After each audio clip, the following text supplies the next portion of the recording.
me closer to your side.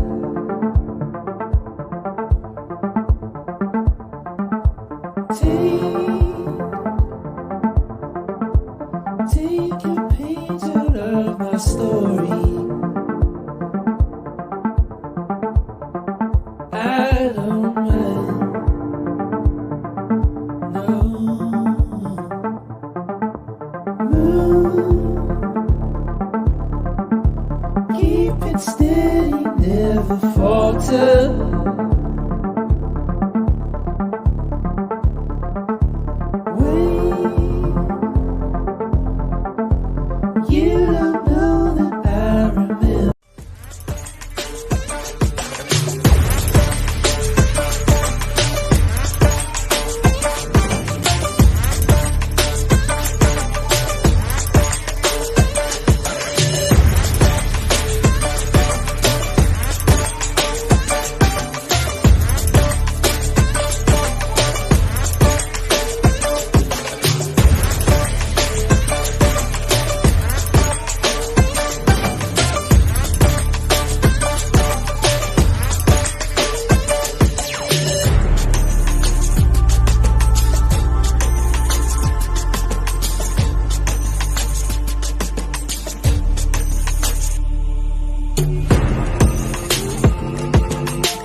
Good evening, everybody. What's going on? It's Dan Baird with the Rumination Project.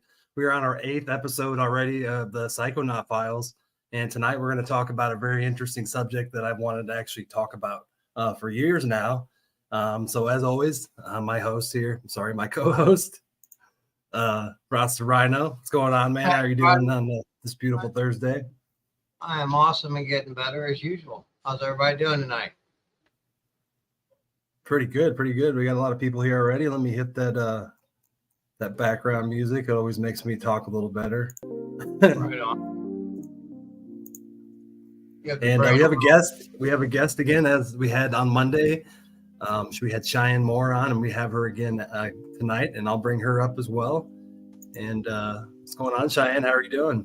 Hi, friends. Hi, Cheyenne. Welcome. Thank you so much. Welcome back.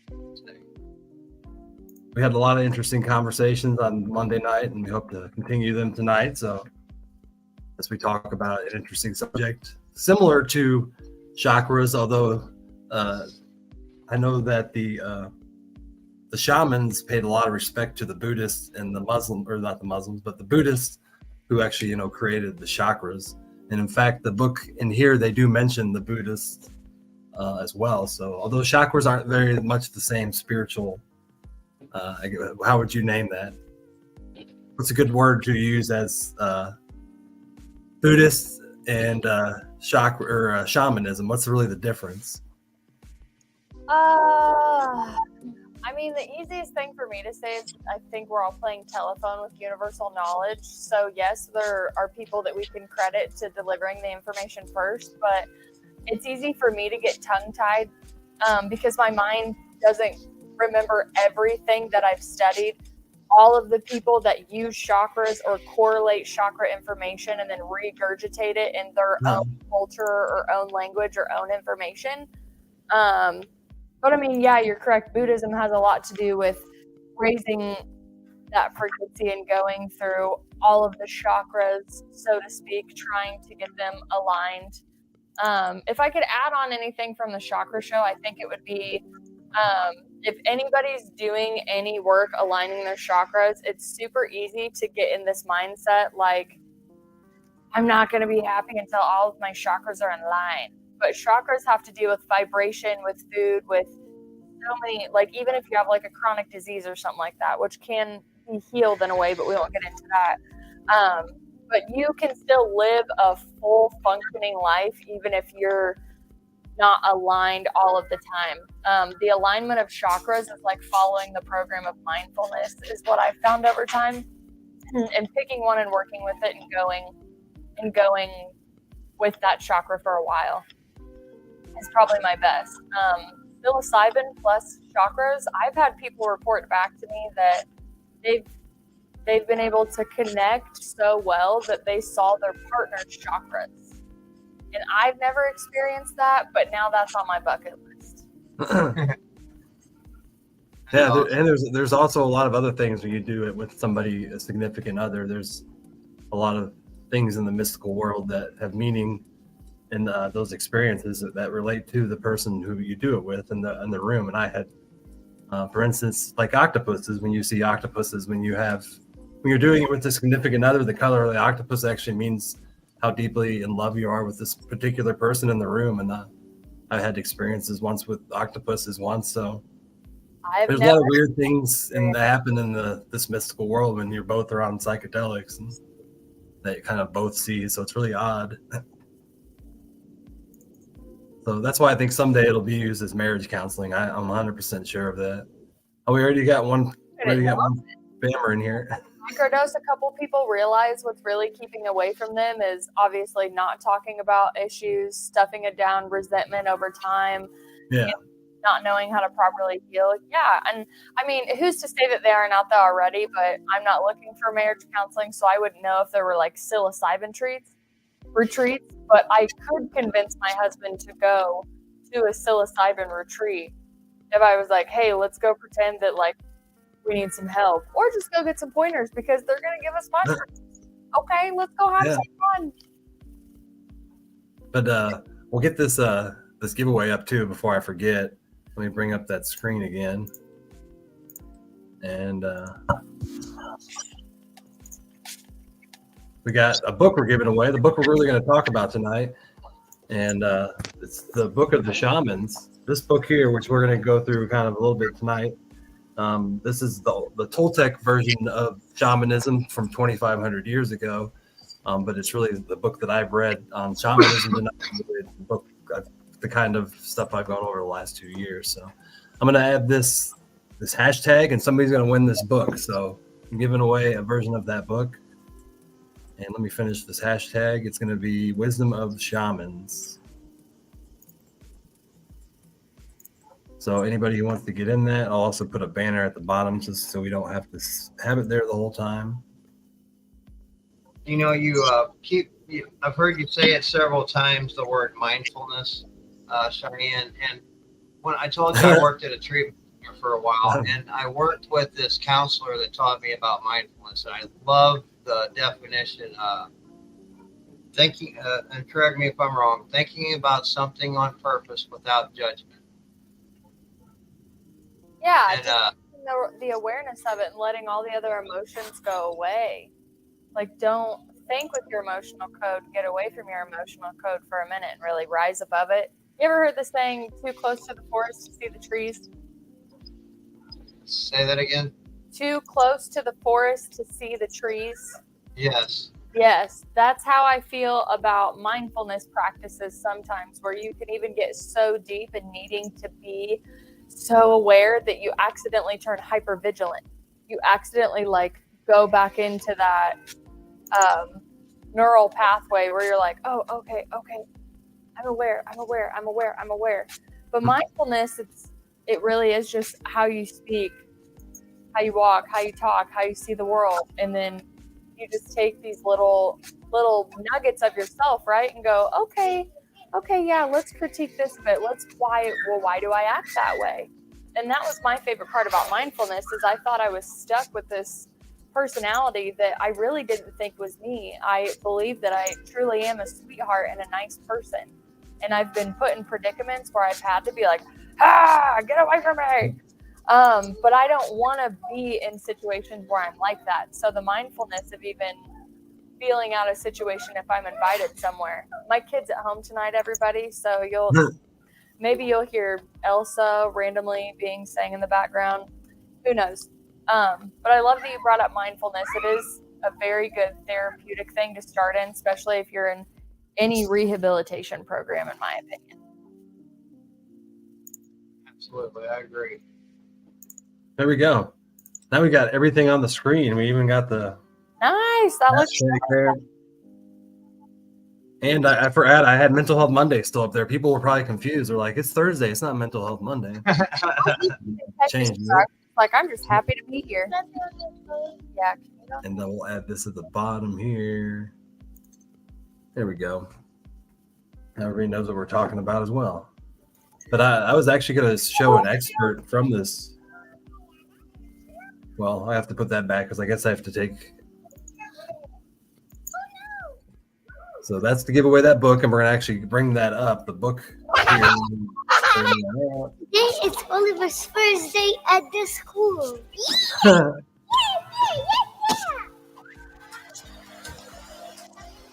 And where am I? There we go. Hello, teacher.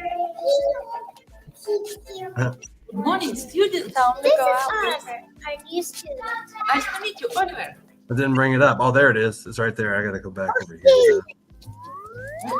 That's not it. There, I figured it out. How are you doing, Oliver? You can also mute yourself if it gets too loud as well. There's a mute button in here, Cheyenne. Students or use their things. Students say. I don't think she knew that. Oh man, we're getting these spammers in here already. Oh. I got it. Students, put out your school. Oh, I don't think she knew there was a mute button. She's so new to it. But I just muted it for her. I muted you for you. You can actually mute your mic if you didn't know that. There's a mute button on your screen. On my end, I'm so sorry. So you don't have to actually mute your mic. There's actually a digital mute on the screen that you can press if you need to. Perfect, thank you.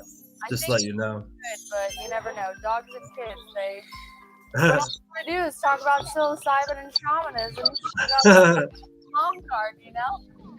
Yeah. But I was going to play the. What's that? They're still young. The world hasn't got to them yet, Cheyenne. It's wonderful to be with things so close to source. It keeps me level. But when she's mad, she's mad. So you really got to figure it out real quick. This excerpt from this book here, this 3 minute, 9 minutes, is going to tell a lot that we can actually discuss here. So I'm just going to play it and then we can have a discussion. Preface. Much has been said and written about the North and Central American shamans since Europeans first began arriving in the Americas en masse over 500 years ago. They've been called everything from witch doctors to medicine men and even sorcerers. Their ideas about life were often considered primitive, uneducated, superstitious, and otherwise not as enlightened as their European counterparts. Shamans were almost always assumed to be men, a presumption proven to be based more on the bias of those who wrote about them than on historical fact. Personally, this idea never occurred to me because when I was growing up, my grandmother was the most powerful shaman in our family. Linguistically, the word shaman would have meant nothing to the vast majority of native cultures outside those groups in Northeast Asia where the term originated. In my own tradition, that of the Toltec people of what is now Mexico, the shamans were called Nahuals, meaning the awakened ones, in our native Nahuatl language. It's interesting to point out that the word Nahual has an additional meaning. It is also the word for the life force energy, the divinity that we all have inside of us. Taken together, we can see that the Toltecs believe that everyone is a Nahual, but the shamans are the ones whose eyes are open to this realization. For uniformity, and because any word in itself has no meaning without our agreement, I will use shaman throughout this book to describe a person who is awakened to the realization that we are all this fundamental life force energy, as this is the most familiar term in the modern world. On a global scale, shamanism refers to the spiritual tradition or religion of native cultures around the world. These spiritual traditions are said to have certain things in common: a respect for nature, a respect for all life, and a respect for their ancestors. While this is all true, this is only the barest of beginnings of what it means to practice shamanism. The good news is that we are seeing these old ideas about shamanism open up more in recent times, thanks in part to the work of my father, Don Miguel Ruiz, as well as Carlos Castaneda and many others. The modern world is beginning to catch up to what my family has known and passed down via oral tradition for more than 1,000 years, namely that the shamans were both men and women, and that their ideas were anything but primitive. In fact, the roles they played in their communities were a sophisticated combination of philosopher, spiritual leader, medical doctor, psychologist, and friend. Seen in this context, certain questions begin to arise. What did these ancient masters know? How did they acquire and pass down this knowledge?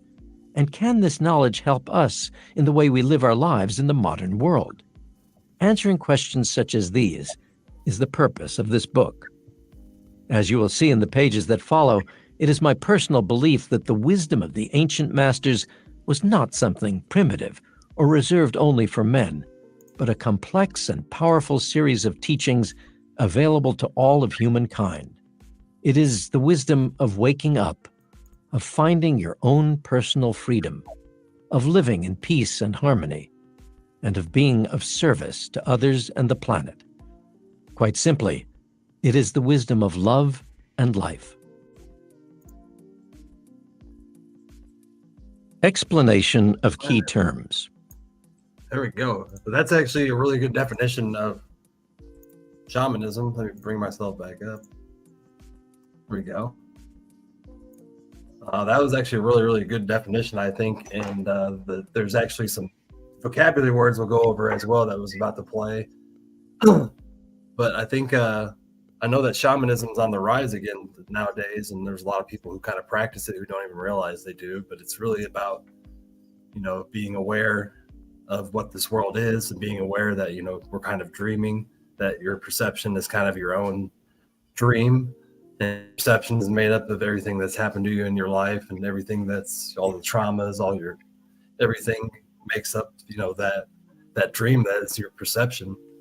And that's what shamanism kind of is, that, that they believe that we are all dreaming and we all have control of this dream, and that we can control our happiness, we can control our power, and we can control a lot of things. And that's what their teachings are really all about. And as well as connecting to nature. So it's really about connecting with nature and finding your power. I love that you say that, because when that paragraph was being spoken to us, there was no race, there were no borders, it was no religion. It was just an absolute fact that all of us that are incarnated in these bodies are life force energy. Yes, we are all on our own journey, but one of my favorite Ram Dass quotes is, "We're all just walking each other home."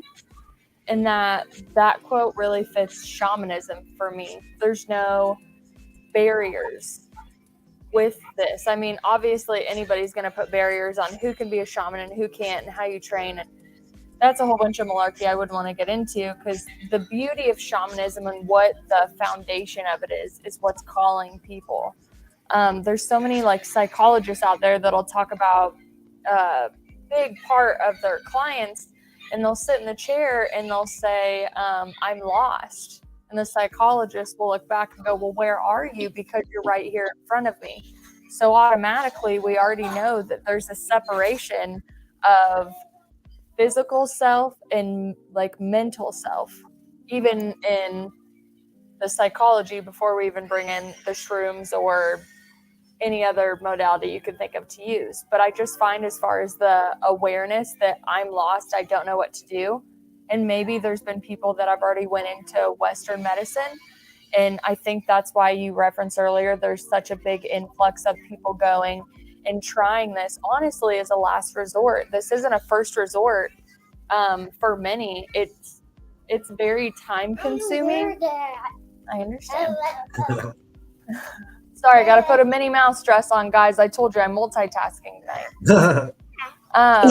But a lot of people are going there as a last resort. It's not a couple $100 in the woods, if you want to go do it the right way and work with people that have even been doing even things like ayahuasca. I would feel better if I worked with the tribe that had been working with the medicine for 100 years. Now, recreational shrooms has always been here, right? We've always seen like the LSD persona, the shroom persona, and I love that psilocybin is finally be taken seriously as medicine. And again, I love your story from the time we interviewed last time till now. I told so many people that I got in conversations with about your mushroom company and the conversations that we had, and just how happy I was that there was someone out there leading the forefront of mental health, especially when it comes to bipolar, that there are more options than just Western medicine. Uh-huh.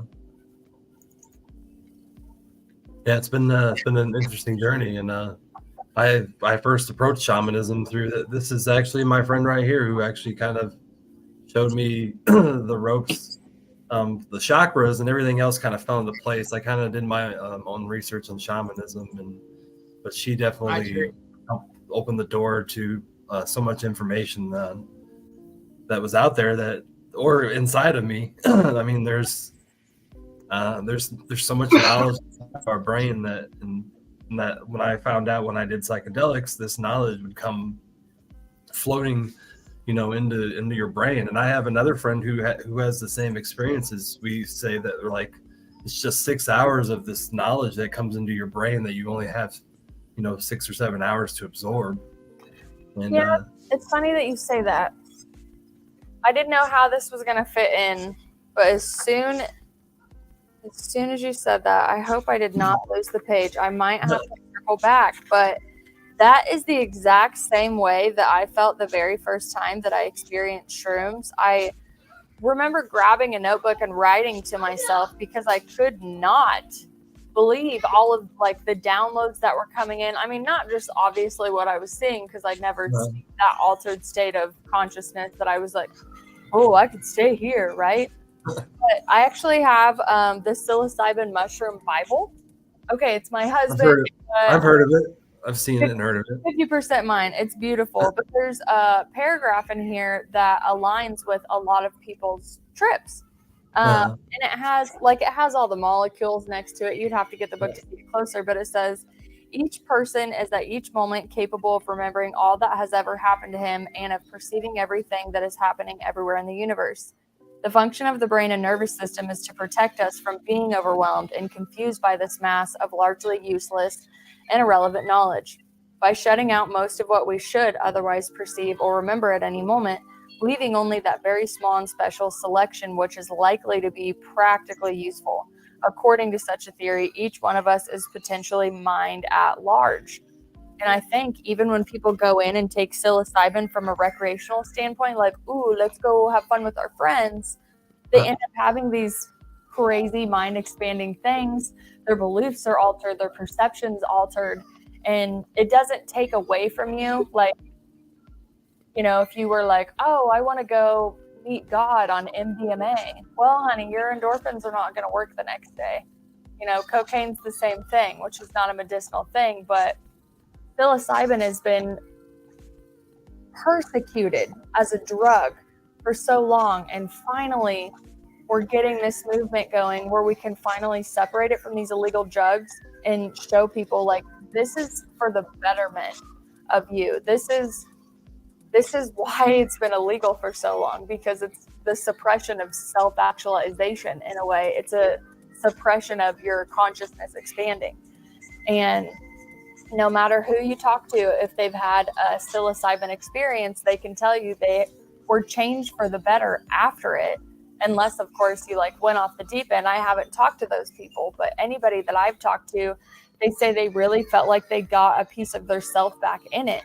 So then when you think about adding shamanism in it, the honoring of the medicine, understanding where it comes from, and you start doing a soul retrieval process with this medicine, oh my goodness. I don't even have words for how beautiful that is that we're able to access this, but I think it should be more accessible as much as it should be not necessarily regulated, but you should listen to your intuition on who you're trusting with this medicine, because just because they're in some spiritual community or they've studied shamanism or done anything, it doesn't necessarily mean they're a safe place. You still have to use intuition and discernment if you're going to work with somebody in this capacity. For sure. Absolutely. Do your research. Hi, Jimmy. Hey, Jimmy, what's Yeah. going on, Johnny? But well, as again, we are giving away that shaman book. I just want to remind people we got 14 people. The hashtag at the bottom is somebody's going to win a copy of this book, and that's kind of what we're going over tonight.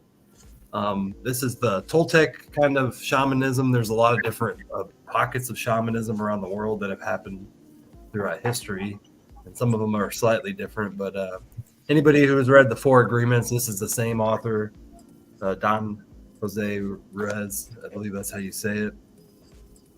And the book really, Four Agreements. You have all the other books. Oh yeah, so I have the Voice of Knowledge.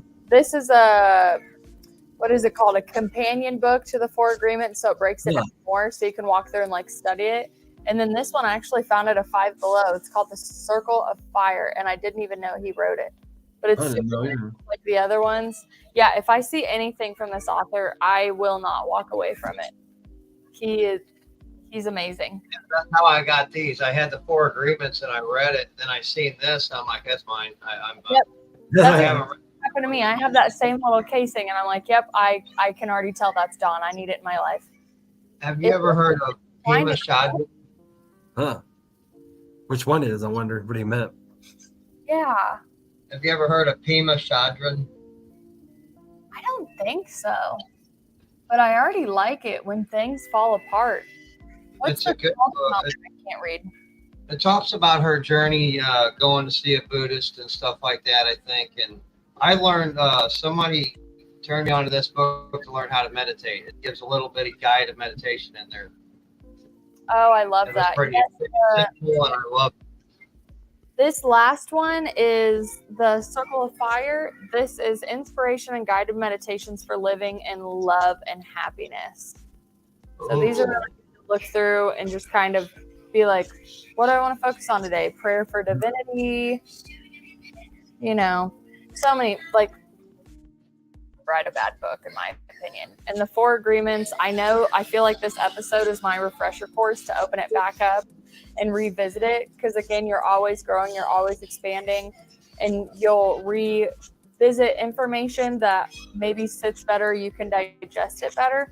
And that's really how I feel about the Four Agreements now. I'm like, I need to go back into it and really kind of audit myself and see how I've changed from the last time I was introduced to this knowledge. He said the book you held up, but we just held up like 5 books. I know, I was like, I held up. So obviously the Four Agreement is easy. We have this one. So is it going to be the Circle of Fire, the Voice of, or is it going to be a book that he held up? Does the book come with socks? Not this one, Joe. This one comes with life lessons that will be able to help you buy socks yourself. I was just going to say that. You're going to have so many socks after you win this book? Oh, my goodness. Oh, the one in Dan's hand. Oh, it's really hard to find one. It's a good thing I got 2 copies. And that's why I'm giving away one of my copies. I got a hard copy I'm keeping for myself. So. Yeah, I'm more of a hard copy myself. Just because I'm rough on stuff. I like touching and feeling the books. I know people are all about like Kindles and stuff now, which I still think is a great advancement, but something about holding the book in your hand. It has its purpose. The fan. Yeah. It has its purpose, the audible and stuff, but I still like the physical book. Mm-hmm. Yeah, it keeps me, well, even if you have like a bookmark in it, you're like, okay, I have about 50 pages to go. Don't set this on a back burner somewhere and forget about it, right? Yeah. Oh, I just Well, want car. The thing about shamans too is that I've taken a lot of shaman tests, and they always ask you, have you ever been mentally ill? And shamans back in the day would actually be the most mentally ill people who would come back to a state of awareness that was very similar to what I experienced. I mean, not in 2019, I wanted to basically kill myself, and that was basically the darkest time of my life. And 4 years later, I feel like I'm at the opposite end of the spectrum almost. I think that experience alone brings you so much awareness, and And it's really intriguing, the kind of thing that the perception you have when you come back from that darkness and survive it, and then start to thrive in life. It's very empowering to bring yourself back from the brink, because whether you realize you played a part in putting yourself there, letting it fall, it comes to a point where it does feel like you're just pulled down into this negativity you can't get out of. But when you do rise above it, however you do, you're like, I got me. Like, I got me. It really is me taking care of me. And as much as I love the human connection, especially when it comes to anything with suicide or suicide ideation, anybody that's experienced, there's nothing on earth that can really, outside of you, save you at the time. Like, you can have, again, influences or people being like, oh, I love you, however it works, but it's up to you deciding to live. That was one of the biggest things that I've found from being on that cliff and pulling myself back. I'm like, nobody's going to stop you, right? But when you come back, super empowering. And when you heal, you have a absolute want and need to share it and show people and go, hey, you don't have to be stuck that way. I know it feels like you have to be stuck that way. I know you've been told you have to be stuck that way, especially the way diseases are normalized and just carried around like labels, like, oh, I have this, I am this. Might have to mute myself in a minute, goodness knows. I'll be back, guys. I want to make sure she's You're not fine. all of you, okay? I was actually, did I lose it? I must have. I thought I had another page, but that actually explained the 12 signs that you're a shaman, because they're actually really interesting. Yeah, But that I would be cool. apparently closed that, so now I gotta find it again. You'll find it. 11 signs you're. Hi, Esteban. Hi, Becky. Hey, Jimmy. Hey, Johnny. Hey, Joe. Hi, Lisa. How's everybody doing tonight? I hope everybody's doing good. That's the only names I can kind of see right now. Misfit Island. Hi, We'll bring that up now. This is actually. Lindsay Lane asked about ketamine. I don't know anything about ketamine. I heard it's not really good for you, but I could be totally wrong. But I don't have any knowledge, Leslie or Lindsay. I was just going to share some things about, I saw earlier, that signs that you're a shaman, signs of your shamanic calling. And I think it's good that anybody's shamanic journey is kind of their own journey. It's really about, finding yourself through nature, finding yourself and empowering yourself to find your own happiness and joy in life. And that's why I love the shamanic approach. It can be applied to almost any religion as well. I know they do talk about some gods in the book, but it's very rare they do. It's more or less an approach that can be used in a lot of different religions. This is what I feel like it is. But, here's the first sign, is you have a strong connection to nature. And I know I do, and I know a lot of people do as well. Cheyenne, I'm sure you do as well. And you've experienced a near-death, out-of-body, or mystical experience. I definitely have as that. It took me to have, it took me psychedelics to do it. Some people can do it through meditation.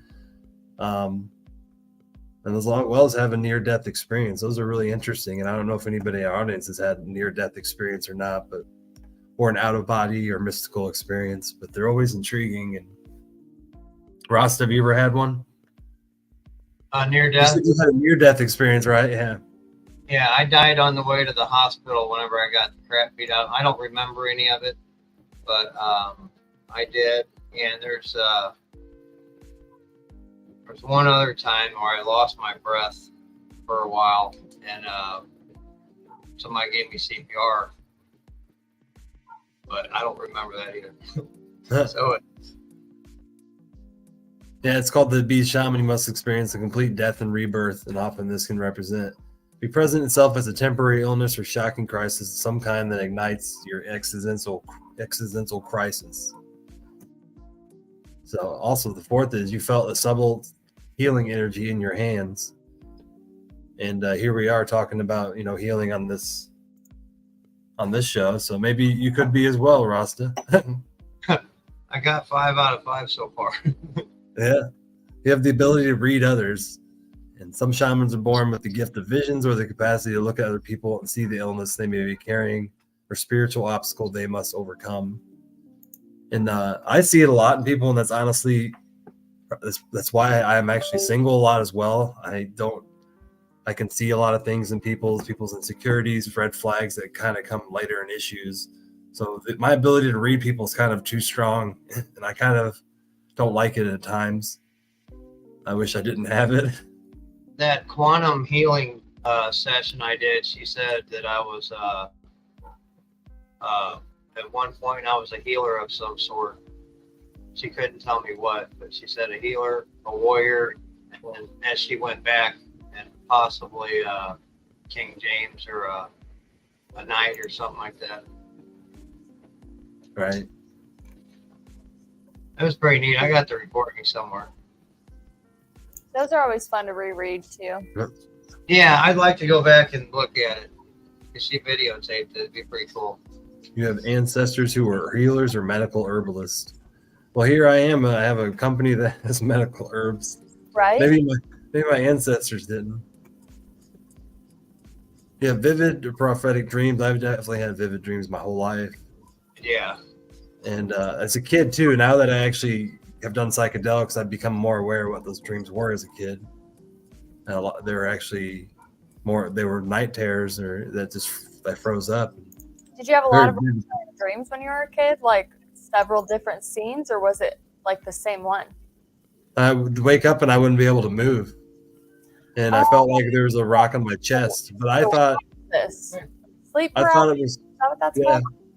Yeah, I thought it was just a normal occurrence as a kid, but it only happened a few times, and I've never really experienced it. But I'd wake up and I had no idea how to tell time. I had my look at the clock and be like, I didn't understand what it meant, and I was really confused and basically paralyzed. Yeah. Wow. That was my hippie wife. Everybody needs a hippie wife. Yep. They will heal you in ways regular women can't. She's the greatest. I tell her, you're the greatest, Charlie Brown. She tells me I'm a dork. I love that. You're visited by spirit animals. Now, I don't know if that's so much. I Maybe have my spirit animals. Jimmy, I've had the same stuff happen. It always tripped me out when I was a kid. I've had a lot of animal experiences. I don't know if they were spirit animals. They were always different, but I've always been able to, like, a lot of times people are like, man, don't go around my dog. They hate people. They're mean. I don't go up to the dog, but the dog, was friendly with me. Sometimes I can. Birds and stuff, they'll fly real close to me and kind of look at me and then fly away. It's real weird. Love them. Other things too.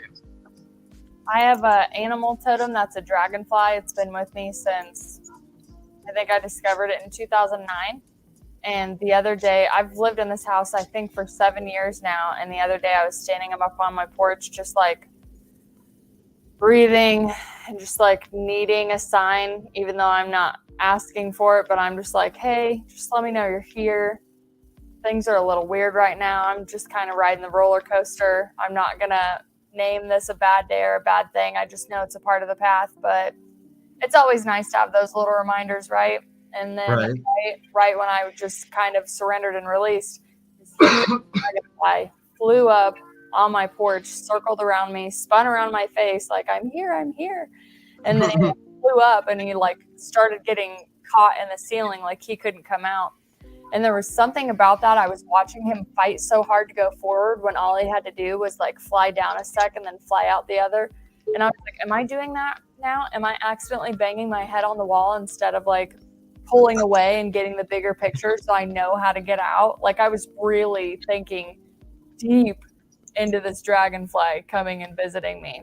And keep in mind, I was not on shrooms. I know this is a psilocybin episode, but I was like, these are my everyday thoughts of, is that for me? Is that for me? Because I'll ask for specific signs. I'll ask for dragonflies and monarchs in season, I guess I should say. I get butterflies. Yeah, 9 times out of 10 today when I was just skipping out of my house to go get my babe from daycare, there was a monarch that landed on my driver's side door. It was like, "Hey, Shy," and then flew off. I was like, "I see you. I love you. Thank you so much for being here." That's awesome. Mm-hmm. The day after right at the same time my dad's service was, or it wasn't a service, it was kind of a get together, a celebration live. We all got together at the bar and had a dinner and stuff. But the day after, I had my annual golf tournament from a nonprofit I was with, and I was sitting there. I had my arm on the back of the chair next to me on the golf cart, and the blue was my dad's favorite color. The blue butterfly sat on my hand, turned, looked at me, kind of flapped its little antenna-like things, and and scrunched its nose and just stared at me, and I was like, "Hey, Pop, what's up?" And the first thing that came out of my mind, I was like, "Hey, Pop, what's up?" And I, kind of went like that, looked at it, and they said, "Okay, get ready, guys." And I went like that, and it flew off, and throughout that day, I seen butterflies all over the place. That's beautiful. I love stories like that. I'm to the point now, I really am comfortable with death in myself and in others. I know that there's obviously a human grieving process that we all have to go through no matter what. Sure. But I'm to the point where if we're close enough and I know you're gonna freak out on me, I'm like, so living's temporary, right? Everyone's gonna die. And they're like, yeah. I was like, well, just in case you die before I do, what are you gonna come back as and visit me? And I have plenty, my mom and my grandpa are both going to be hummingbirds. That's how I'll know. My other friend, Shauna, said she's not going to tell me what she's going to be, but she's just going to trip me. She's not going to hurt me, but she's just going to try to trip me and be like, "Hey, I'm here for you." And yeah, if you're a really close friend of mine, I've probably asked "Hey, what do you want to come back?" And just not even you being the thing, but just a symbol, right? Right. I'm not going to say my mom's going to be a hummingbird, but if she wants to, I hope I put a feeder up that she likes,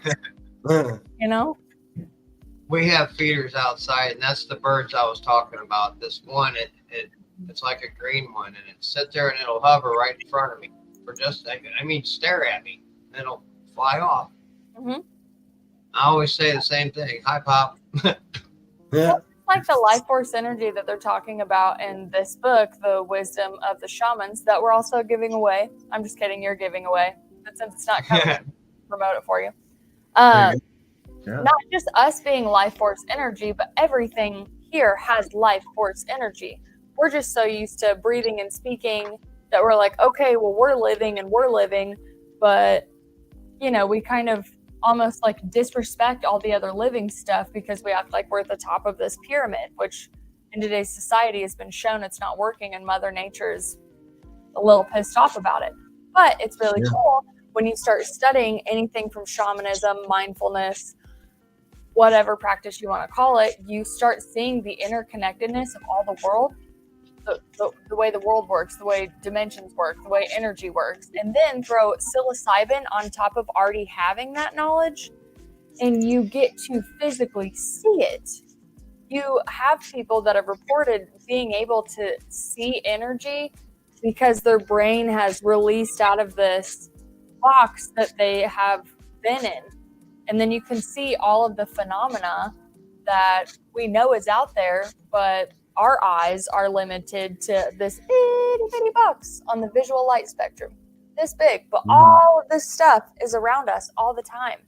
And that's what I really think so fascinating is we've really grown up thinking just because it's physical and it's here and we can see it and touch it, that's all that's here. And you can even go to the debacle on do you believe in ghosts and do you not believe in ghosts? Well, of course I believe in them. It's energy. Energy can't be destroyed. Science makes us feel better about knowing that. But there's a lot of things that science still hasn't proved to keep up with shamanism and mysticism. However, there are things that science is proving now that mysticism has known for years that just makes people feel more confident and better about going to these shamans and having these healing experiences. They Einstein said that the fifth dimension is definitely possible. They just proved that quantum I can't remember. Quantum entanglement is real, and that is one of the most bizarre things. The fact that they think that two atoms on different sides of the universe can instantly communicate with each other Well, they makes me think they have that a this picture world of is not what we think it is. You What's just- that? they took a picture of quantum entanglement, and it looks like the yin and yang symbol, which Oh, really? is really the definition of the masculine and feminine polarities working together in union. Quantum Yeah. entanglement is still kind of the story of twin flames, right? But it's Right. the story. It's the energy of the story. It's not the physical incarnation of the story. It's how nature works. It's a balance of both energies. If anybody doesn't know what quantum entanglement is either, it's basically two atoms that are created and connected and then, I guess, separated by space and time, still are able to somehow communicate with each other. And science does not really understand how that's possible because they studied two quasars, which are like black holes or somebody's mowing the grass. Let me shut the window.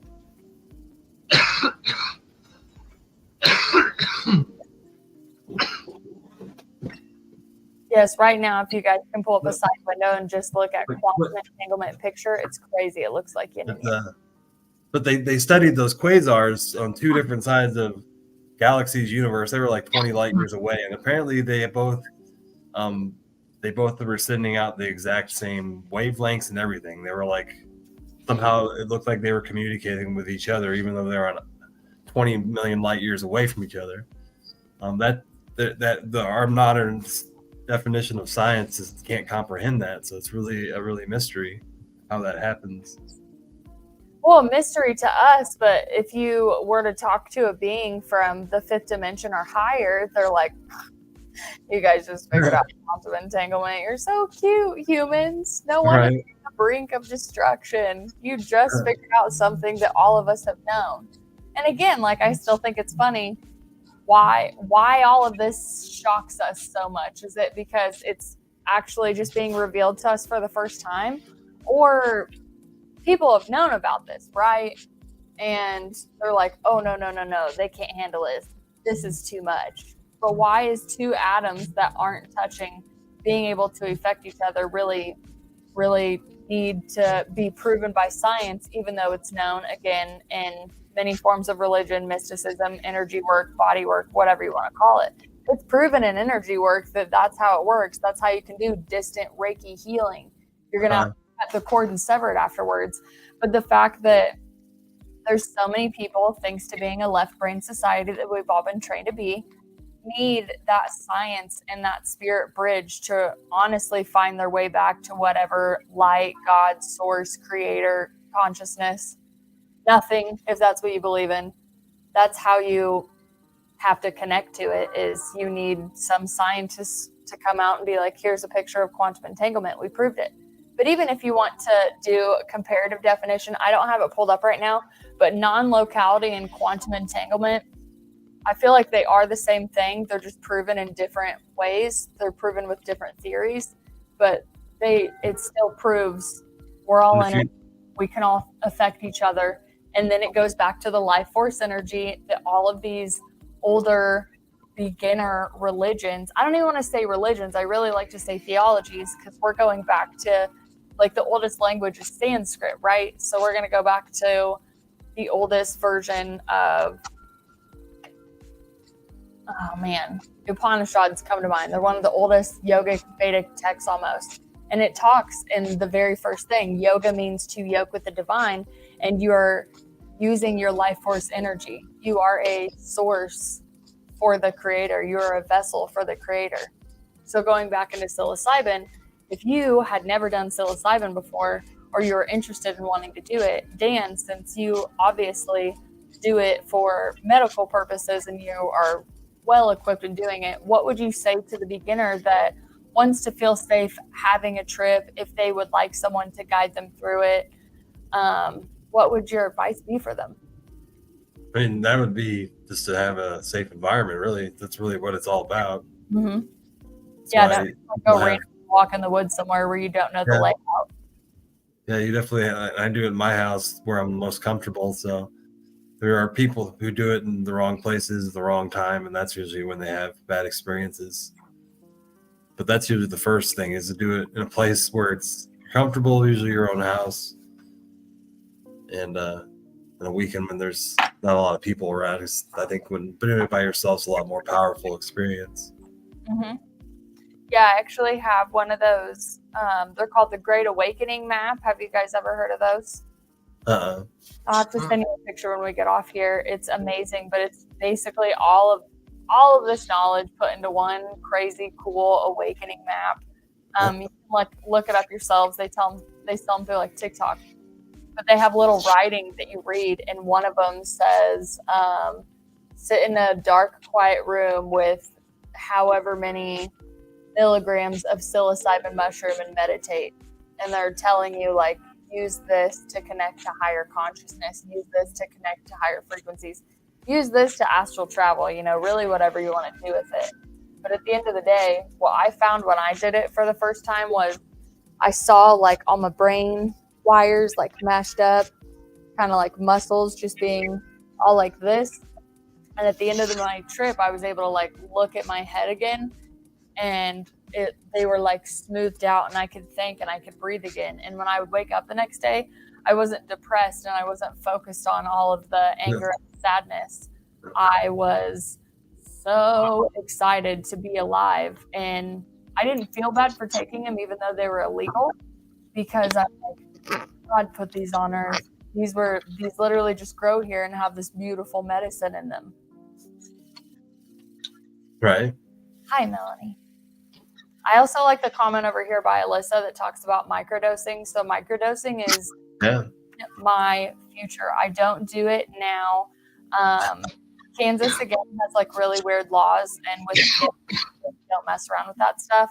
And for me, I think if I'm going to microdose for my direct experience, I want a consistent supply of it to keep going along with it, instead of being like, oh, where am I going to get my next cure at? But microdosing is, proven and will continue to be proven to be one of the most effective ways to access your subconscious, where you don't have to go balls to the wall with the trip. You can just start slow, introducing yourself to the medicine. And maybe that'll open up a wider portal into, ayahuasca, rapé, DMT, all of those things. But microdosing is my recommendation for people. Microdosing was not a thing the first time someone put a bag of shrooms in my hand, and it was given to me recreational. And my husband actually brought this up to me earlier, that when kids are so young, right, they're this joyful and they're very creative and they're happy to learn, and they don't have like the fear, and the world hasn't got to them yet. So then when you meet all these adults that are just so bent out of shape from life and whatever they've been through, and you give them mushrooms, most of them you'll find will eventually alter back to that childlike state. It'll refire those pathways in their mind where they felt good and they felt safe and they felt okay to explore and just be curious and not judge just being curious. What is that? Let me touch this. Let me do this. And that's probably one of my favorite things about shrooms, is it does kind of take me back to that inner child curiosity. And especially if I walk in the woods, oh my goodness. I'll probably end up calling it Awa. I'm like, hello, Awa. Hello, Mother Earth. But the way you can feel the energy move through your feet and through the meridian lines in your body, because you're in an altered state of consciousness, but your frequency is higher. I 10 out of 10 recommend. Walk through the woods safely with some shrooms, and you're going to have an experience that you get to integrate. But that's another thing, is the rise of psychedelics needs to have the rise of integration information. Because if you have a really great trip, you see an ascended master, you see your spirit guide, you see whatever you want to see. If you don't know how to integrate that into your life, the further you get away from the horizon line, you're going to think, oh, it was just because I was in an altered state of consciousness. It was just the shrooms. When really, these messages are being given to you because you're lifted up from your human suffering for a minute. You go, because that was my favorite thing too. I remember how I felt. I was like, oh, I remember feeling like this. I remember feeling happy, feeling nice. You know, I remember this personality is kind of how I felt about it. I always liked the day. I was talking to Dan the other day. I always liked the way I felt the day after a trip. You know, I told you earlier I went the wrong direction and I, you know, just basically party favor with it. But I did a little bit of experiment, and the next day is always where I felt my best because, you know, the hard trip was out of the way, and I had this moment, this few days of clarity, you know, and I always go back to what Jim Morrison said: open your doors to perception. Yes. And you know, ever since, and this Pink Floyd too, Amazing Powers of Observation. And you know, I start thinking once in a while that them guys knew what they were talking about. But you know, it's really nice to have that nothing can get to me feeling that I had the next day. You know, everything was gonna be okay, you know, and I was aware, and I had you know, that sense of awareness was just phenomenal. I loved it. I agree with that. When I was younger, I think it was in my 20s, early 20s, I was first introduced to shrooms, recreational, probably like you did. And as soon as I did it, I was like, I'm going to do this like every 6 weeks just to get my mind right. Because I didn't want to lean on the medicine.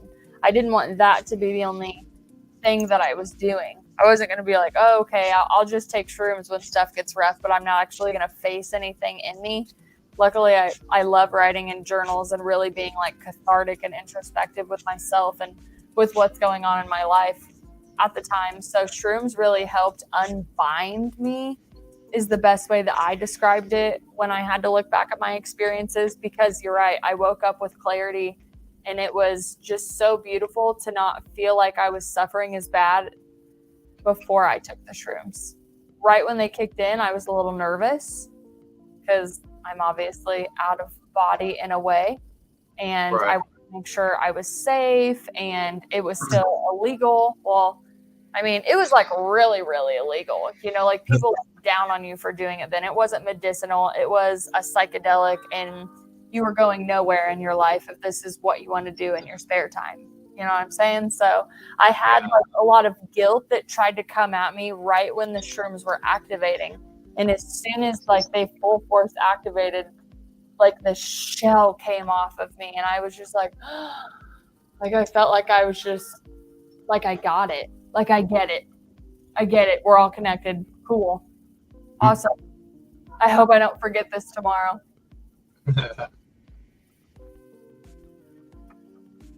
Yeah, I know. That was the problem. We forget. I tried to write it as I could, and it's still so funny because I woke up the next day and reread what I wrote, and I was like, oh, that seems a little silly. Like, it's funny how the ego can really take back over immediately, especially when you're starting. You're just like, oh, that didn't happen. I didn't see that. You can always blame it away in some instance. But like I said, so many people have altered their beliefs in one shrooms trip. And I think that's phenomenal because I've had a friend be in behavioral therapy for 10 years, and her beliefs never changed like any of the things that she studied and does now. So it's interesting what it does to our mind. Well, I'm looking forward to my journey with psilocybin and healing. I don't know. I'm excited. I can't wait to continue my journey. I can't wait to microdose. I'm really excited to introduce it into my life. I know it'll happen within, the next however many years of my life. But like I said, I just can't wait. You know when like something's good for you and it's coming, you're excited. Like, yes. Yeah, we did a 3-hour episode on microdosing a month ago on this very show. So we went through all the ins and outs of all of it a lot. I think it was a 3-hour episode. Yeah, that was fun. Do you think it's better to do tincture or capsule for microdosing? Or just capsules. Just crush them up and put them in a capsule. Yeah. I don't know how to make any tinctures, and I don't trust that you won't lose some of the potency. Well, I was going to say I would hate to accidentally dose myself. too much and be like, this is not a microdose. Right. But I do lemon teching as well, which is when you mix it with lemon juice, and it's not for beginners. You definitely want to have a couple experiences in before you try that, because it's like 4 to 5 times as strong. Doesn't last as long, but it's way more intense. Is that why people like to take shrooms with orange juice? Because I've heard the orange juice activates Yeah. them more. Yeah. So no, what happens is that when the psilocybin goes into our stomach, it actually turns into another molecule when it comes into contact with our stomach acid. And the molecule it becomes is then what actually goes to your brain and gets you high. So if non-complex animals that don't have stomach acid, like a lot of mammals do, won't have any effect with psychedelics. You have to have the stomach acid. So lemon juice is very similar makeup to our stomach acid, so it just kind of skips that step and already automatically converts it to the molecule that actually makes you trip. So it saves about 30 minutes, but it hits you way harder. Oh my gosh, I need to remember that in case someone offers me lemon juice or orange juice. But lemon juice is obviously stronger because it has more similar to our stomach acid, and Yeah. orange juice But is still, I'm like, has do I less. want to trip balls, or do I just kind of want to like go into it easily? That's, do you And meditate a lot when you do your trips? Is that where you find a lot of clarity? Do you like walking in nature? Like, what's your preference if you're going to?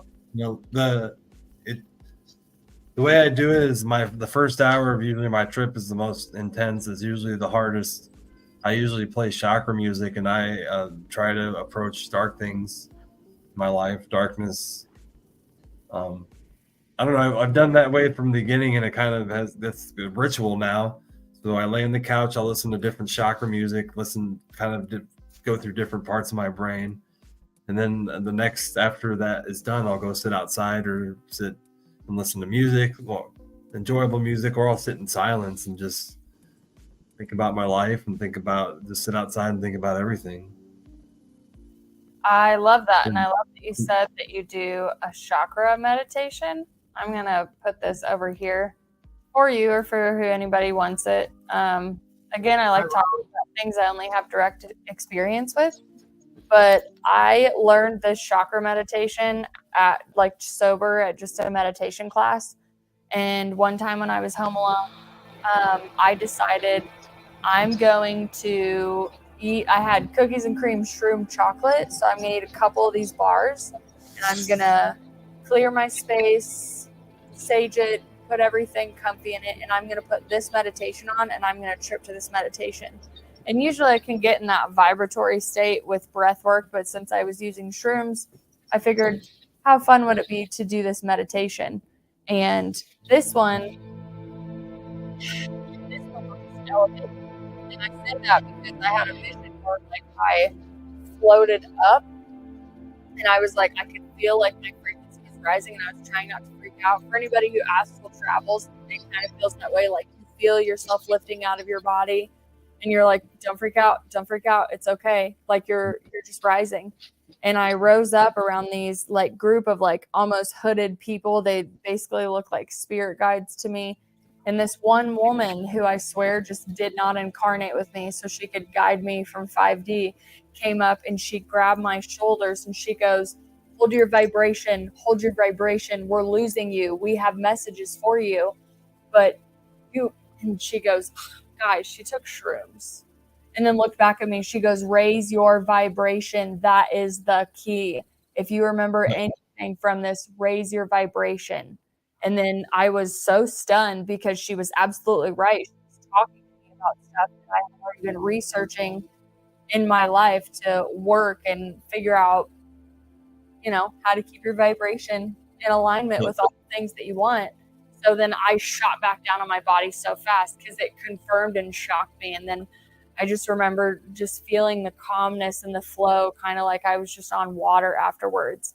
But that meditation will really just move through all of your chakras in a very sacred way and really connect you and open you up. Yeah, I'm going to play this real loud so she understands what chakra music is. This is the kind of music I listen to. You could call it native or tribal music too. I don't know. It kind of makes you kind of ascend, and I feel like feel powerful. But that's the kind of music that I listen to or do mushrooms to, and put my way down. Yes, you're right. Dried mushrooms are stronger. Luckily, I did only have chocolate in the house, and it was delicious because it was cookies and cream. But we can go back to this book again, and I was going to play the next 3 minutes of chapter 2, and actually explains more definitions that kind of explain shamanism. They're very useful words, so we'll play that again. Let me find it. Attachment. The action of taking something that is not a part of you and making it a part of you through an emotional or energetic investment. You can attach to external objects, beliefs, ideas, and even roles you play in the world. Awareness. The practice of paying attention in the present moment to what is happening inside your body and your mind, as well as in your immediate surroundings. Domestication. The primary system of control in the dream of the planet. Starting when we are very young, we are presented with either a reward or a punishment for adopting the beliefs and behaviors of what others find acceptable.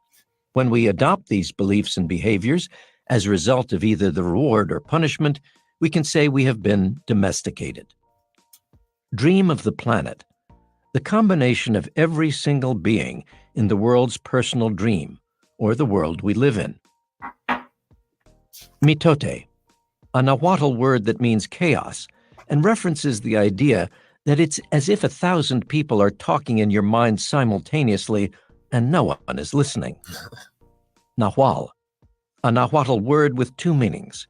First, this was the word for the shamans of the Toltec people, and second, this word was used to describe the life force energy and divinity within all beings. Nahuatl. Language of the ancient Toltec peoples. Narrators. The voices in your mind that speak to you throughout the day, which can be either positive, ally, or negative, parasite. The ego. Ally. The voice of the narrator when it inspires you to live, create, and love unconditionally. The ally can also offer constructive self-talk. Parasite.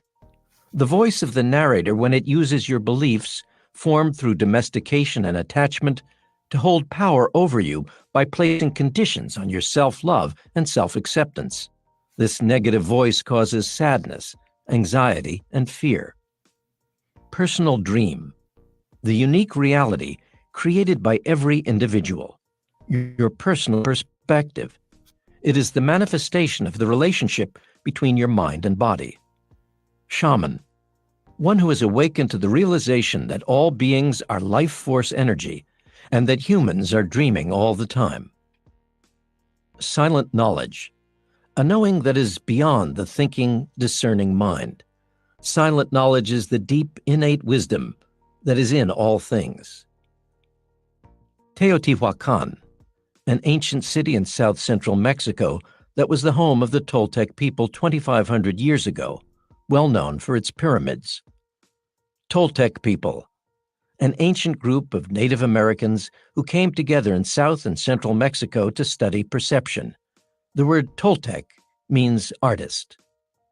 Toltec warrior, one who is committed to using the teachings of the Toltec tradition to win the inner battle against domestication and attachment. One of the greatest things I love how they explain is how the tribalism and domestication can be a bad thing because it doesn't allow you to be yourself. And I grew up Catholic, and it was kind of forced upon me. And I like kind of broke away in 2016 and found my own path. But I do see that a lot in the Catholic religion. They do instill a lot in children who may not want to be there. So that's kind of domestication as well, that you see a lot of people forcing their kids to go to religion classes, or they call it CCD, I think. I absolutely hated it. I hated going to church. I hated all of it, and I never wanted to participate, but I was forced to. But I like how they call the parasite is the ego. In essence, that's what they refer to as the ego. They call it parasite. It's the voice that gives you all the bad things in your life that causes fear and anxiety and makes you sad and makes you judge people instead of, not judging them. The ego just wants to judge people, and that's what it constantly does.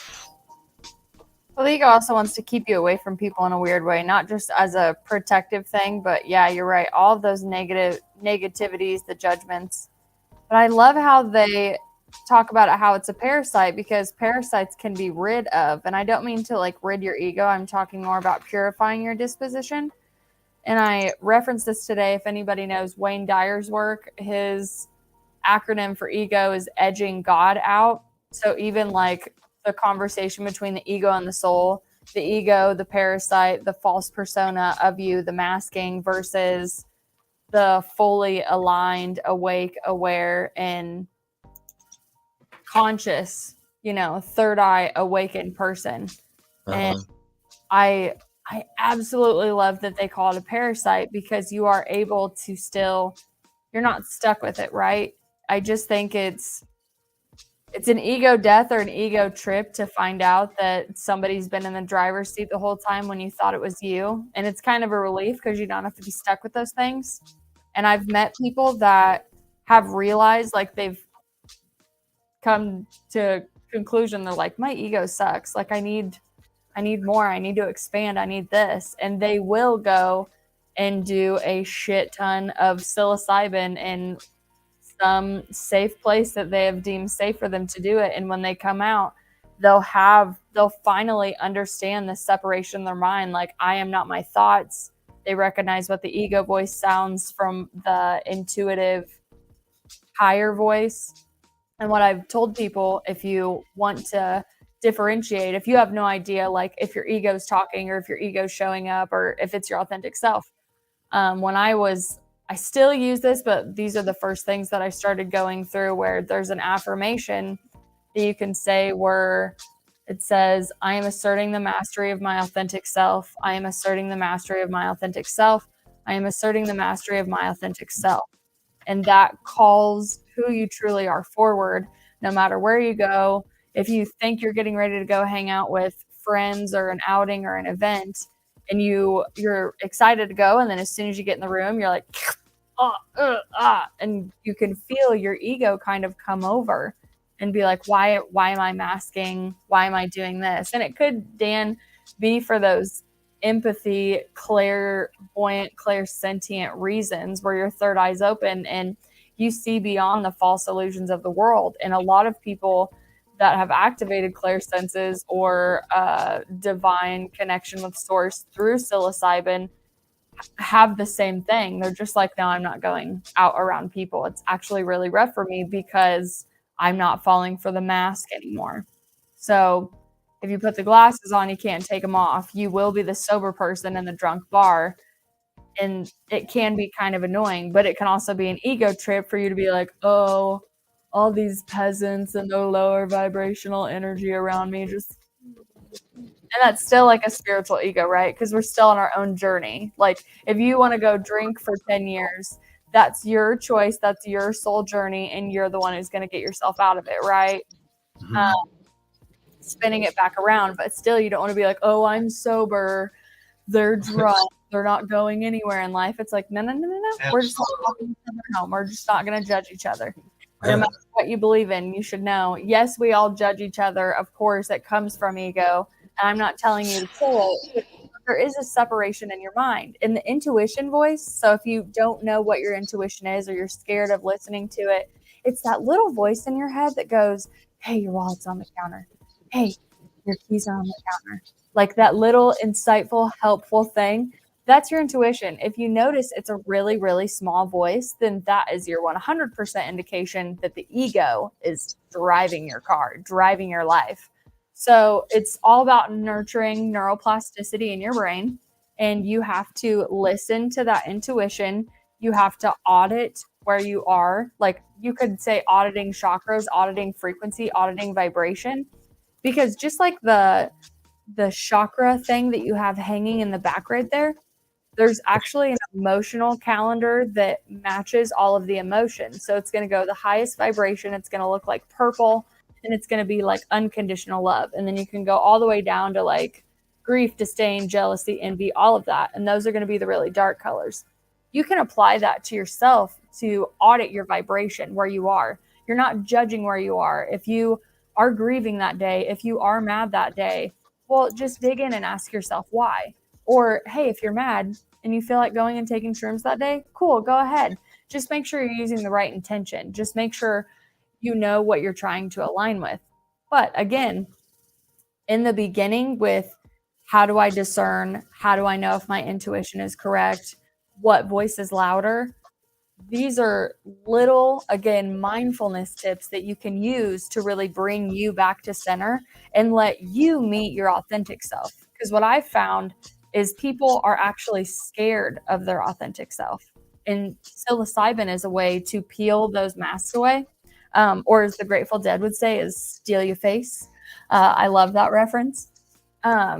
But you can be scared of meeting your authentic self because you'll actually find out that your authentic self grew, like our last conversation, kind of where the world got you. So you could be more childlike and more joyful and more fun, but that's really vulnerable in such a cruel world that made you mask in the beginning. So you have to be protective of yourself, but not in an egotistical way. You don't get to go judge people just because you met God on DMT. You know, you don't get to judge people because you meditate and they drink a Bud Light and watch American Idol instead. We're all on our own journey. Absolutely. Well, the ego actually lies in the center of the brain that actually goes silent during a psychedelic experience. So that's why ego dissolution happens, and that's why you can actually have 3 to 6 hours experience where you don't actually have an ego present. It's completely just gone, and you can become to a lot of awareness with that blinders gone for a couple hours. Yeah, I think it's a really good possibility for if you don't know who you are or you forgot who you were, which is what a lot of people are going into psilocybin for. Maybe it's going to be a really joyful experience when you meet yourself, or maybe yourself's going to be really mad at you. And those are the people that have those like painstaking breakdown, almost torturous trips where they're like, I see this, I'm seeing this, there's a demon, and they're almost scared that something's going to like possess them when they're on psilocybin. I'm like, that's you. That is all you, bro. You are everything in your vision right now. You are fighting yourself. And it looks like yourself is a little mad at you. But we're gonna get through this, you know. We're gonna tame that lion together. But I've had really good mind expanding trips, and I've had other ones where I'm like, I don't know how I'm gonna integrate this one. That was pretty trippy. I've never seen that before. I mean, I think that's the fun part in it too, is we're expanding further than what we've ever been taught. And again, thank goodness it's finally out in the mainstream, and we can even talk on social media about it and not feel like we're going to get rated. You know, one thing you said the other night that rung real hard with me was getting back to where I was before the world got to me. Mm-hmm. And I've been thinking about that ever since. And, you know, it's kind of the thing that give me another spark. You know, meeting Dan was a big spark, and it helped, you know, get me I found a journey path, so to speak, you know, and some of the information you've given, I'm sure I'll learn more, you know, because you met a friend now, so you ain't getting rid of me, but Yep. It's so intriguing, and it's so awesome just being able to know that a goal, so to speak, you know, and that's what that phrase gave me, was a goal, you know, getting back to where I was before the world got to me. I love that. Still use it too, and I'm really, really glad that it resonated with you, because it's a powerful statement. I bawled when somebody said it to me, and it was nonchalant. They were just like, "Oh, I wrote it down. Before the world got me, I was running around with beagle puppies in the woods, picking up bugs, loving life, running through creeks, playing with Mother Nature. Like, before the world got me, oh my gosh, I can't even tell you." But then I sat and I meditated on it, and I was like, show me who I was. show me who I was, show me the age I was before they got me. And they started, saying I was too much, saying I was too loud, not really knowing how to deal with me because I'm so excited. But going back to that age where you did think you were too much, even from like the inner child meditation we talked about last time, that question is a really good indicator for those parts of yourself to come back and communicate with you. It's like, who was I before the world got me? And it's like 12-year-old you walks up and goes, well, this is what I was into, and we really liked it for a while. And it's actually good. Like, I'll use myself as an example. When I went back, I love connecting with nature. I love earthing. I love grounding. I talked to dogs. I talked to plants. I picked up flowers. I talked to them, all that fun stuff. Whether it was my imagination, I was totally connected with Mother Earth. I love piano. I love writing poetry. I loved writing stories. All of the things that I'm actually doing now after my spiritual awakening are all of the things my inner child led me back to. I'm a big believer in one love and true love. I'm a big believer in just doing what makes your soul happy. If you were truly sent here with a gift and a mission and a purpose to help, and you're not supposed to shy away from your gifts, right? Because that's one of the biggest things. Everybody's scared of how powerful they actually are, is what I find. Well, just take some shrooms and ask yourself that question. If you need, like Dan said, your ego to dissolve for 3 to 6 hours, because then you're going to meet that part of yourself and you're going to miss it and you're going to love it. But if you don't know how, that's a really good step into not only gratitude, but self-love 101 practice. And that is revolutionary. Just if you're ever like, oh, shit's going crazy, life's going crazy, it's like, go ahead and meditate, do self-love practices, and get some affirmations just to rewire your brain, because we have 50 to 60,000 thoughts that enter our brain every day, and not all of them are positive, right? So we need to take the driver's seat back, but it's going to be up to us. We can't let the television program us. I'm not programming you right now. I'm trying to give you tips and tricks, but I feel like I should say that because we're on screens, right? But I don't want television to program me. I don't want billboards to program me. I don't want my friends to program me. I don't want my family to program me. I'm taking the seat back. I'm an Incubus song right now. I'm Drive. Whatever tomorrow brings, I'll be there. But in the beginning, it's wonderful. He talks about his awakening where he's like, have I been driving the whole time? Has it been my ego? What if I don't join the hive? What if I don't join the mainstream minds? And then to go over to Jim Morrison and be like, you're all slaves. You're all sheep. Yeah, that's crazy too, right? So you're like, am I a sheep? Maybe I've been a sheep. Maybe I've fallen for all of this because I love comforts. But still, it's a really fun, unbinding story because you get to meet parts of yourself that you thought you had to leave behind, and you don't. Take some shrooms. And that's where I'm intrigued. I have some coming here soon, and I'm excited. I can't wait to get started on the journey.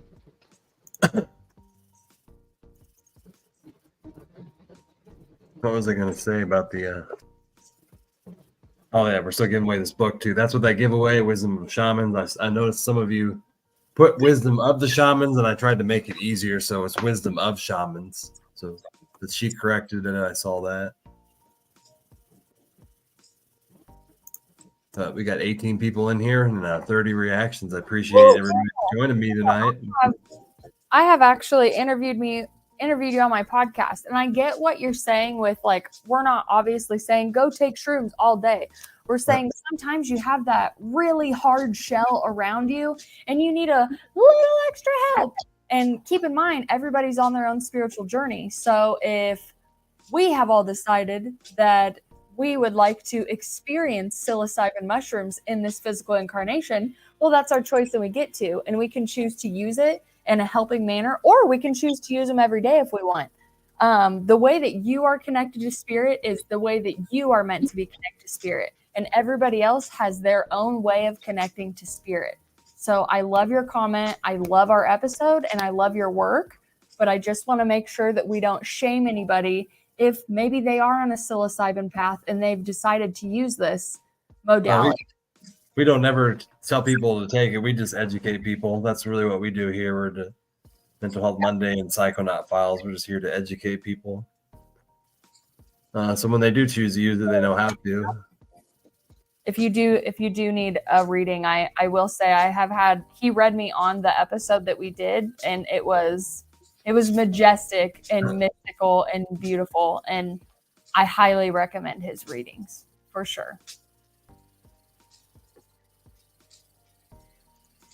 Awesome. Thank you, Cheyenne. Yeah. Thank you, Daniel, for your input. And Sandra, I hope I didn't say it right. I can understand why you say that. I mean, I've talked to you, you've had your gift. I just understood Claire's senses from a different perspective.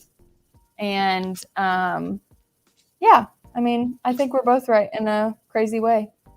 All these comments are going in. That's great. Sandra, I loved what you said. I know the comment's gone, but good job.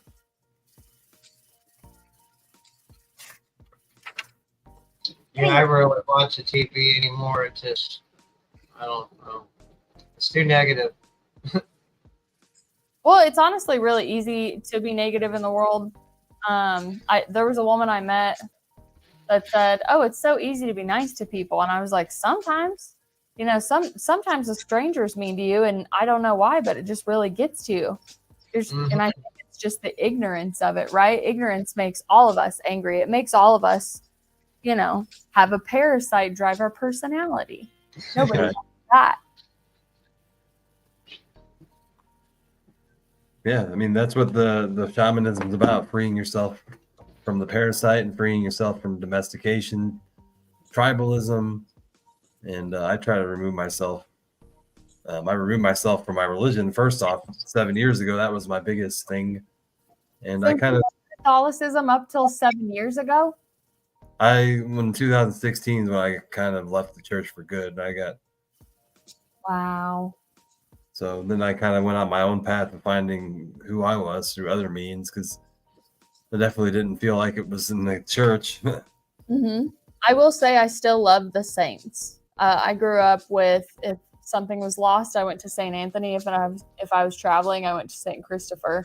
And even now, Daniel, love to bring him up again. We were talking about the archangels and saints, archangels, however you want to look at it, that are like with me. They're the ones that I can call on. They're the closest one to me.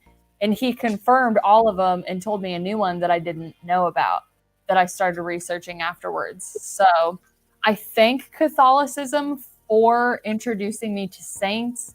Although I did watch a video yesterday where obviously the depiction of Jesus Christ, of who we are, there was a video where basically Da Vinci, I think it was, or no, Michelangelo, whoever painted the first depiction of Jesus, the Pope walked in and there was a picture of a man on a wall, and the Pope looked at the wall and goes, "Who is that?" And he goes, "Oh, that's Jesus Christ," when really it was his lover.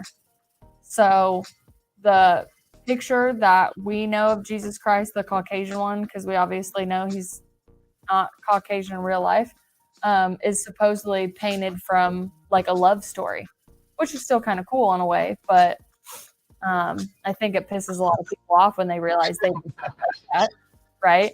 And I grew up in a Catholic church too, so I really try to point out the things that were really good for me in it, because I did bounce around to a couple different churches, and by far it's the saints for me that I took out of that whole experience, because I think I can understand the things that you went through with going through the classrooms and being forced to memorize things that you really don't understand. You know, it's just like you're getting points for memorizing it, but there's no points for comprehension, just as long as you do what you're told and you're sit down. So the fact that you've gotten out just 7 years ago. Somebody said unlearning was the term to use. Yeah. Well, learning is what shamanism is too. You're kind of unlearning what you were taught as a kid and learning your own way, your own path. Lived experience. Oh, yeah. Oh, for sure. And I mean, religion, if you want to study religion, just study war. And that's going to give you a better track record from what I've found from doing my research. And I mean, if you want to read that stuff on psilocybin, it'll give you really weird images too. I never had any religion really introduced in my life. My dad, when I was a kid, my dad's second wife, we would go with her for Christmas and Easter. We would go to church, but we didn't really.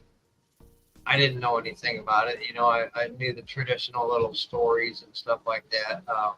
And that, you know, the story of Jesus is a good story and all that. I don't understand a lot of it. I don't know what I believe yet. I'm still kind of finding my way when it comes to, you know, the God thing. But Well, you know, whatever God is to you. I say God, and then I immediately go source, spirit, creator. What's the name that makes you comfortable, right? What is source? I Because love the AA way where they taught me of God of your understanding, and when they told me that, and they also said good orderly direction, I said, yeah, that works for me, you know, because that's what I try to do is good orderly direction. This is a quote right here from the book. It says the process of awakening is often referred to as a learning because you begin to see how you were domesticated in the dream of the planet, and you can consciously choose which ideas and beliefs you want to keep and which ones you want to let go. And I think people forget that you have a choice, and just because you were brought up one way doesn't mean you have to believe that the rest of your life. And there's so many different roads and so many possibilities to take, and people just seem to be down that one road and seem to forget that. And that's why psychedelics also help shake your mind up too, to where you know you can have thing is thick though, right? Like you don't want to get like cut off from your family, even when you're a kid. right. Even when you're a kid, you don't want to get shamed.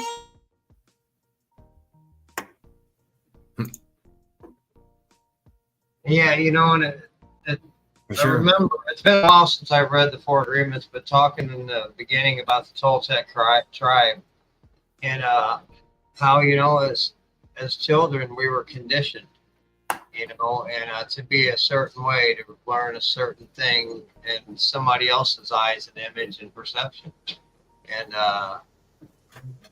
that's what I'm interested in, you know, finding my own eyes and perception and stuff like that compared to what I was brought up, and see if it aligns and, you know, whatever, if that makes any sense. That's a good point though.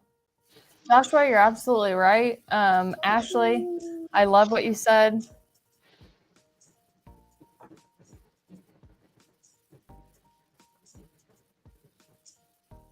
Yeah, people. That's what I always felt too. I felt like when I went to the Catholic Church, it was always a God that I kind of didn't believe in.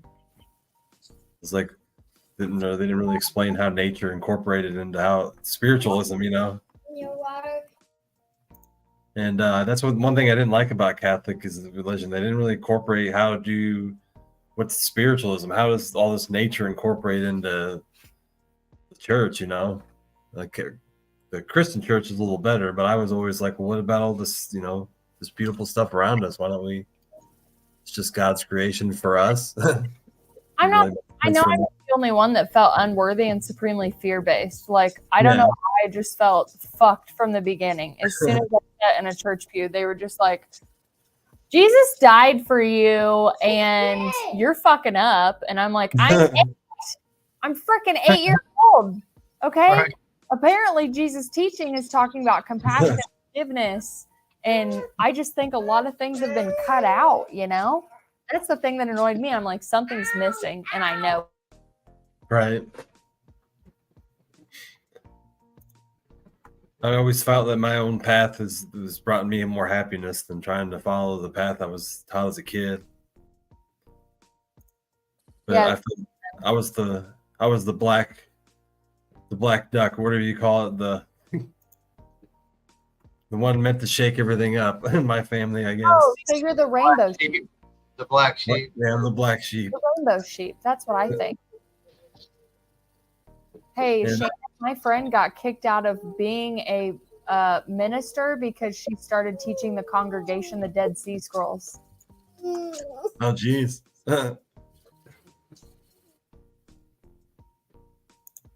It's been a while since I've read about 25% of the Bible, but I haven't read the whole thing. I don't want to discredit. I know it's been edited over and over, but there are some really good takes on it, especially if you love studying awakening terminology through any form of religion, theology, and philosophy, and even art, how people are trying to explain the evolution, right? So there's one, my daughter has my phone. There's one, it's Matthew something, and it talks about, like, to me, it talks about manifesting your dream reality from 5D to 3D. It talks about really holding the vision in your mind and bringing it down. But it's one of the most typical ones where it talks about the kingdom of heaven will be brought down to earth. However, it's stated something in Matthew. And to me, because I've been doing so much awakening research, I was like, that's literally talking about manifesting your God-given reality into your life. And then there's another one where Jesus is telling his disciples to stay awake. And I'm like, well, stay awake is meaning stay awake. Like, don't fall for the illusions of the world.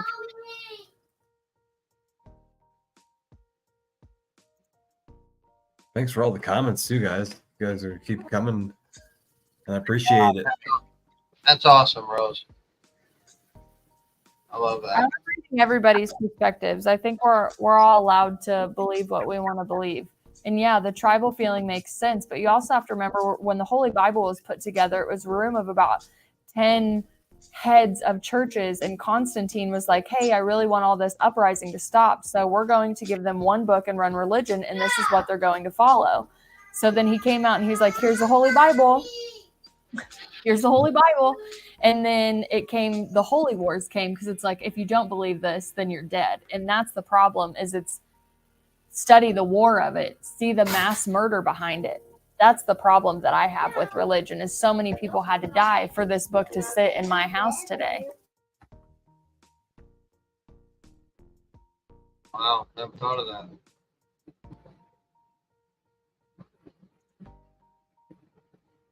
Hell is not living while you're alive too. That's another thing. Well, yeah, and just like Just going through the dream of dreaming, those who do not realizing that you are dreaming and wake up from it. earth or something like that will not see the kingdom of God. Of course, I'm going to misquote them. I don't have them memorized anymore. I'm not forced to. I can just go, I think I know what Jesus meant by that. Yeah. And how he was like, hey, just love everybody and like quit being rude. That's always a good one. That's a good one to remember. Don't be a dick. Jesus said that. Yeah. Right.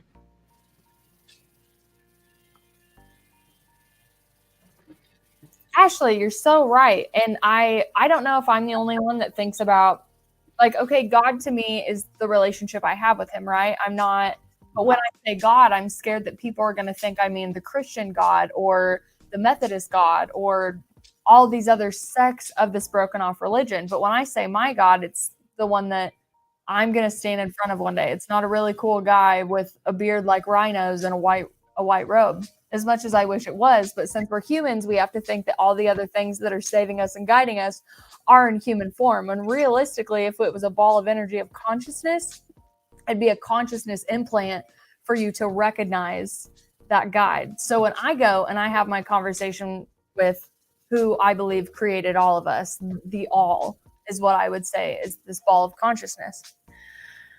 And if I get reprimanded for what I've done, and you can call it Judgment Day in the Bible, I think I would be fine with it, because yes, I've made some mistakes, but have I learned my lesson? Have I taken responsibility for being the hero, being the savior, and being the villain?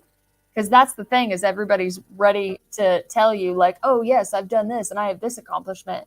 And I'm over here like, I would like to tell you that one time in 5th grade where I was a villain. I would love to tell you that one time where I chose this path, but I realized why I did it, what made me go that way, and I healed from it. So then I go and I meet the creator, and he's like, yes, you've lived quite a life. Is there anything you'd like to tell me about your experience on earth? And I would go, yeah, I think we're all fucked. You want to know why, God? You want to know why? Because in this day and age, when you buy an avocado, you are helping the cartels profit. Back in the day, when we had all this propaganda against cartels, it was like, don't do drugs, kids, because you're you're paying for cartels to do all of these horrible, crazy things. Well, now we have cartels that control the avocado trade. So me as a good human being that just wants a nice, healthy diet in America is like, I'm going to put avocados in my diet because they're good for you.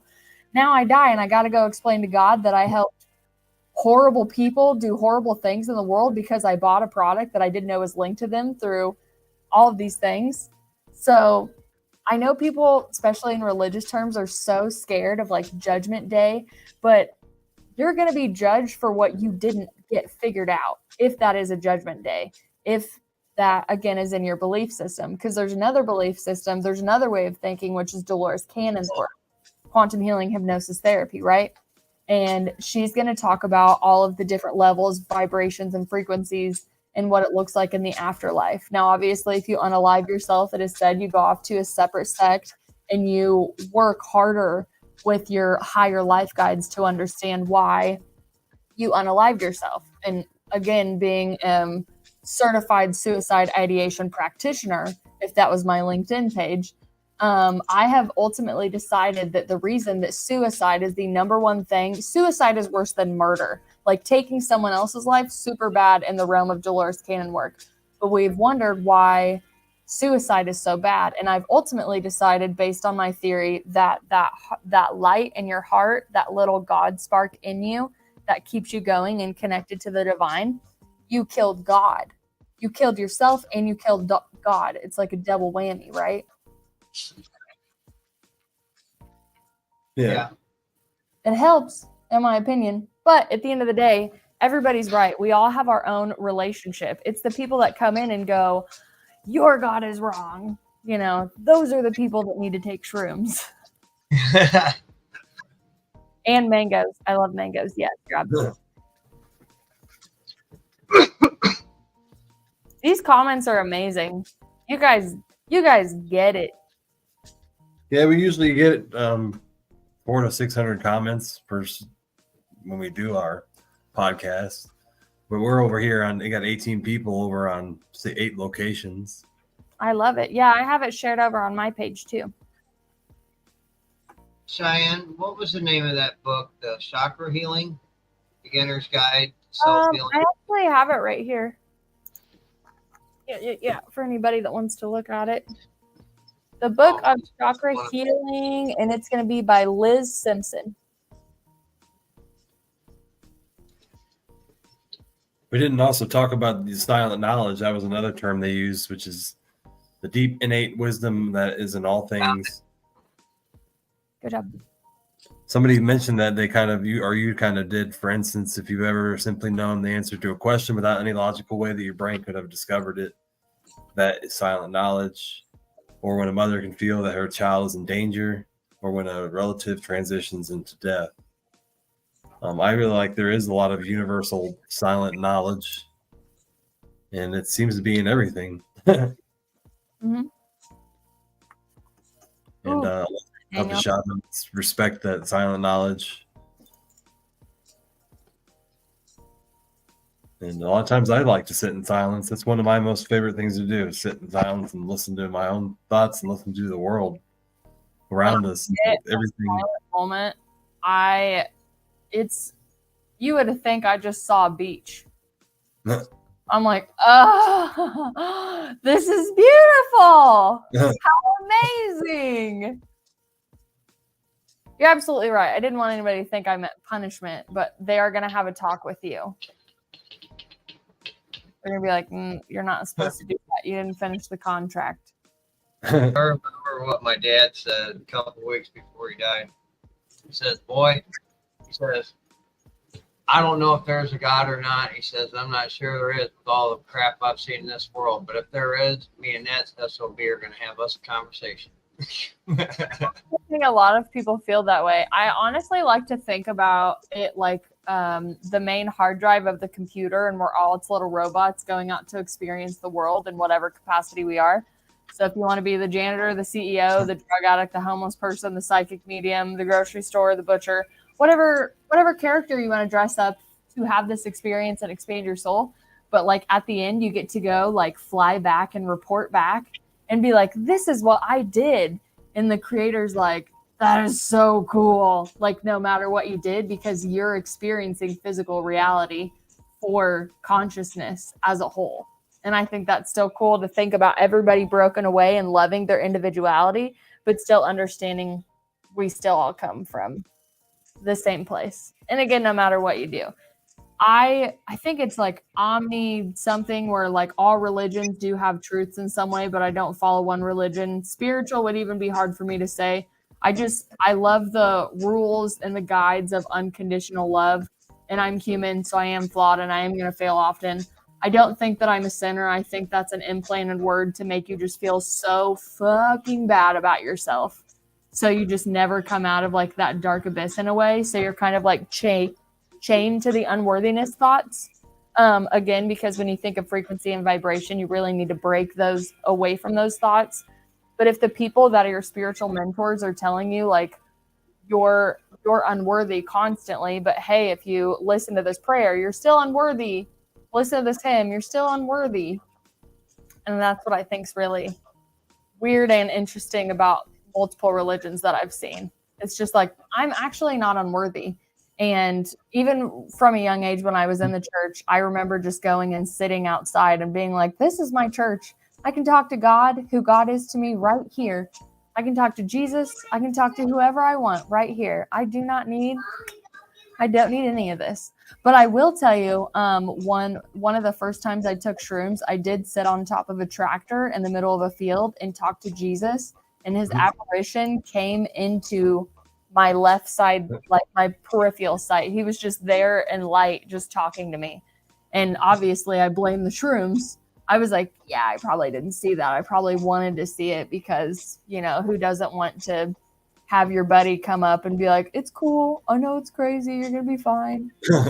Alone. Right. But like one of my first psychedelic experiences, like I talked to Jesus Christ for most of the time. And through that, I developed a relationship with him on my own. And it's the Jesus Christ outside of all of the religions and all of the church. And that's what I love about myself. I'll put that man on my passenger seat and talk to him all day, and we will giggle about what the world has turned into. And then he'll usually tell me I'm doing a good job. And then he'll like nod at some things that I shouldn't be doing. Daniel, I 100% believe I saw him. I do. Thank you for that. But I really love all the comments that are coming in and everyone's perspectives. I think with all the upheavals in the world, it's really good to have a community to have conversations like this and just feel safe having these discussions. I know that's why my platform exists because, well, I had a spiritual awakening and I thought there's no way that I'm the only one that's waking up and expanding my mind like this. So being able to be invited to not only Mental Health Mondays, but the Psychonaut Files, I love it. I feel like I'm learning so much from your comments, and you guys are just two of the best hosts I've ever sat with. You guys are so comfortable and easy to be with and talk to. Well, thank you. Well, thank you, Cheyenne. I appreciate it. You're easy to talk to as well as you're knowledgeable, and I could listen to you for hours. I love it. Well, head on over to Spotify, sweetness. I just uploaded my 52nd episode. Awesome. Heck, I don't even know what episode. I think we're approaching 25th, but it's crazy because it took me a whole year to do between my first and second episode. And you can actually watch me from almost 2 years ago, and you can see how much I've changed since then. Mm-hmm. Just my style of talking and my confidence. Yeah, I call it my digital diary. It's wild to look at you because I see the growth in it, and I also taught some classes on mushrooms, and those helped me get over the fear a lot as well. I had taught about 3 classes in front of people, and that was scary. But when you go through something that scares you, the other side of it is growth, and I definitely grew. Definitely. Yoda is your master. Yeah, the admins call me Yoda because apparently I know everything. I don't know everything. I just research everything and then I know it. So that's the thing about it. And if I don't know anything, I literally get on my phone and search it, and I'm like, oh, okay, now I know. That makes sense. That's how I learned to I have so much useless knowledge in my brain as well. I think it's great. I think it's great that they call you Yoda. That is such a compliment. And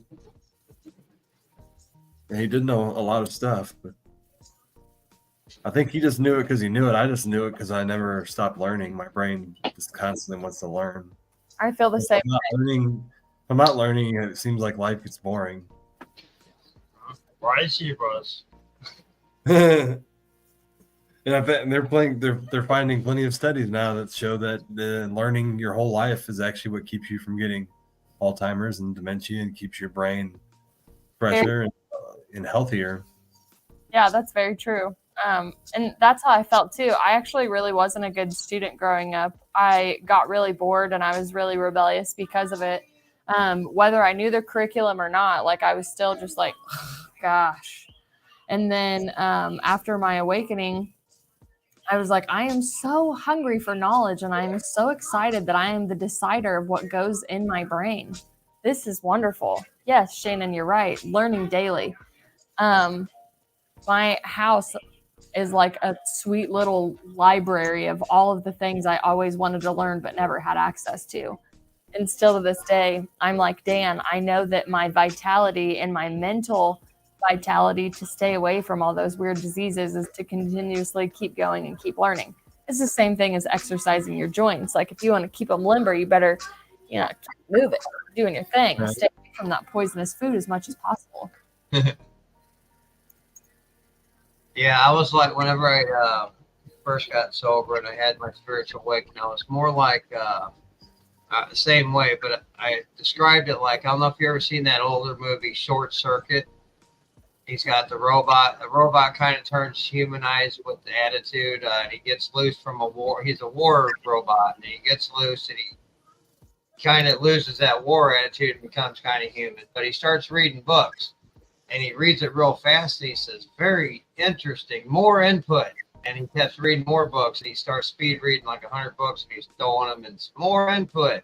And that's kind of the way I felt, because I wanted to learn so much so I could heal myself and help heal others. And that was my biggest goal.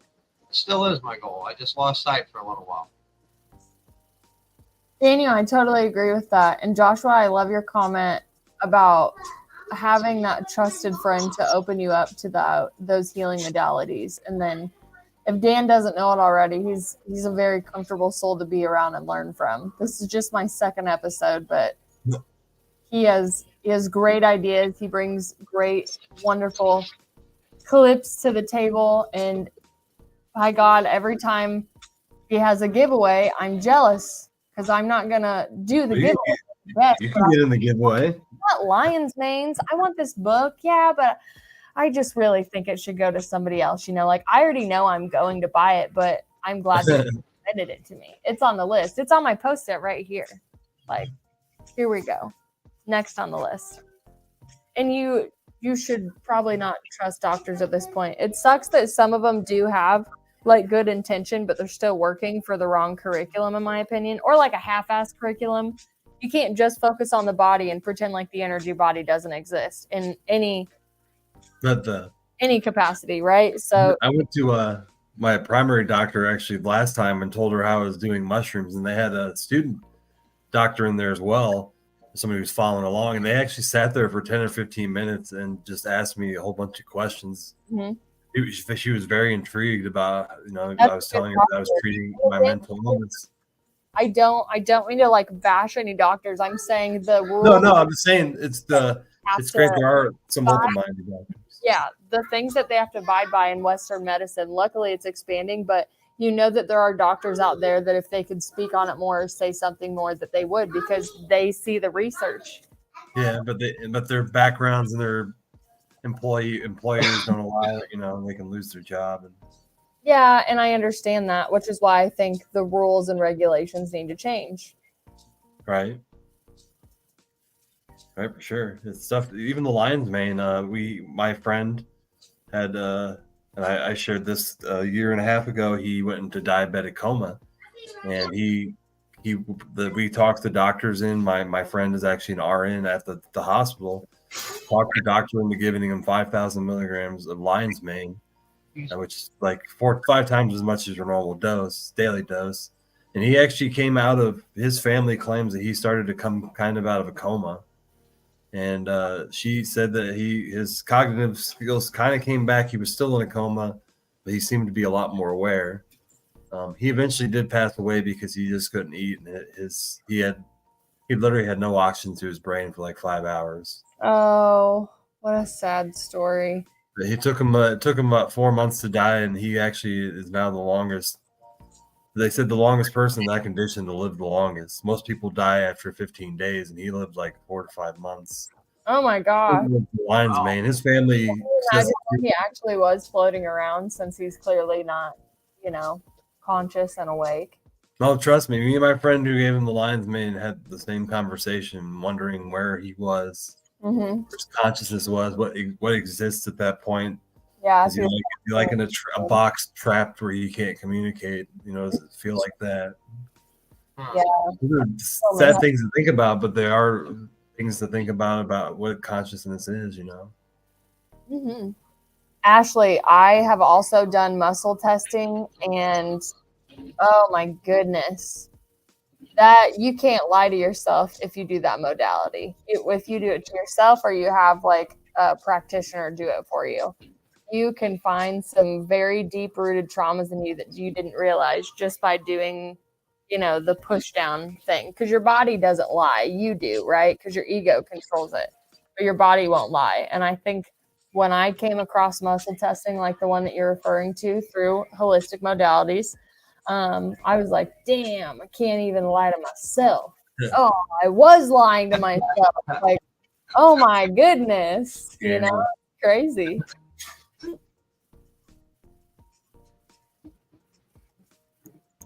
I would cry too, but I think those tears needed released. Like, they need to come out. Just like if your nose runs, your Ida and your Pingala need released. Yeah, that's why every time I've actually done a big trip, there comes a point where I actually lose the ability to, you just start crying, and you don't even realize you are. I still haven't figured that out. I don't know if your tear ducts completely just the nerves to them go shut off, because you literally crying, you cannot feel it coming out. It's a really bizarre feeling. Mm-hmm. And but there's a point where literally I cry for like 3 minutes straight, and then it just shuts off all of a sudden. And it's the everything coming forward that you kind of suppress during the day and during your life or during your last trip. And you can feel it come forward. You're like, oh, here comes everything that I avoid in my life. And now it's forcing me to face it. Yeah, it's the physical release for sure. But it feels a lot better after you actually do cry. You're like, why didn't I do that? But you actually subconsciously kind of put it in the back burner, because that's what life does to us. Oh yeah, and I mean, nobody wants to cry, right? They're not. Cry. I'm gonna go cry today. People consider crying means that you're sad. So like, if you saw somebody crying in public, they think you're sad, but really you're like, well, I'm just moving emotion through my body. It's really what you're doing. I just found an implant in my root chakra, and the energy ball has released. So now the physical expression of this energetic release is, we are both experiencing this together, my friend. They walk away. I cried during my QHHT session, and I woke up. I didn't know I was crying the whole time, and the tears had dried, and the salt from my tears had dried down my face and in my hair. And I woke up, and the first thing I did when I opened my eyes, I touched, and we did video and audio too. And she goes, yeah, you were crying. It was beautiful. She goes, you were talking the whole time, but you were crying. And I was like, yeah, I struggle with crying. So that's a big thing for me. I'm glad that my body was able to release whatever it wanted to release. I mean, there's a reason that the evolution brought us to the point where we cry tears. There's a deep reason we do it. And if we don't do it, then it becomes unhealthy. Mm-hmm. We try to avoid it.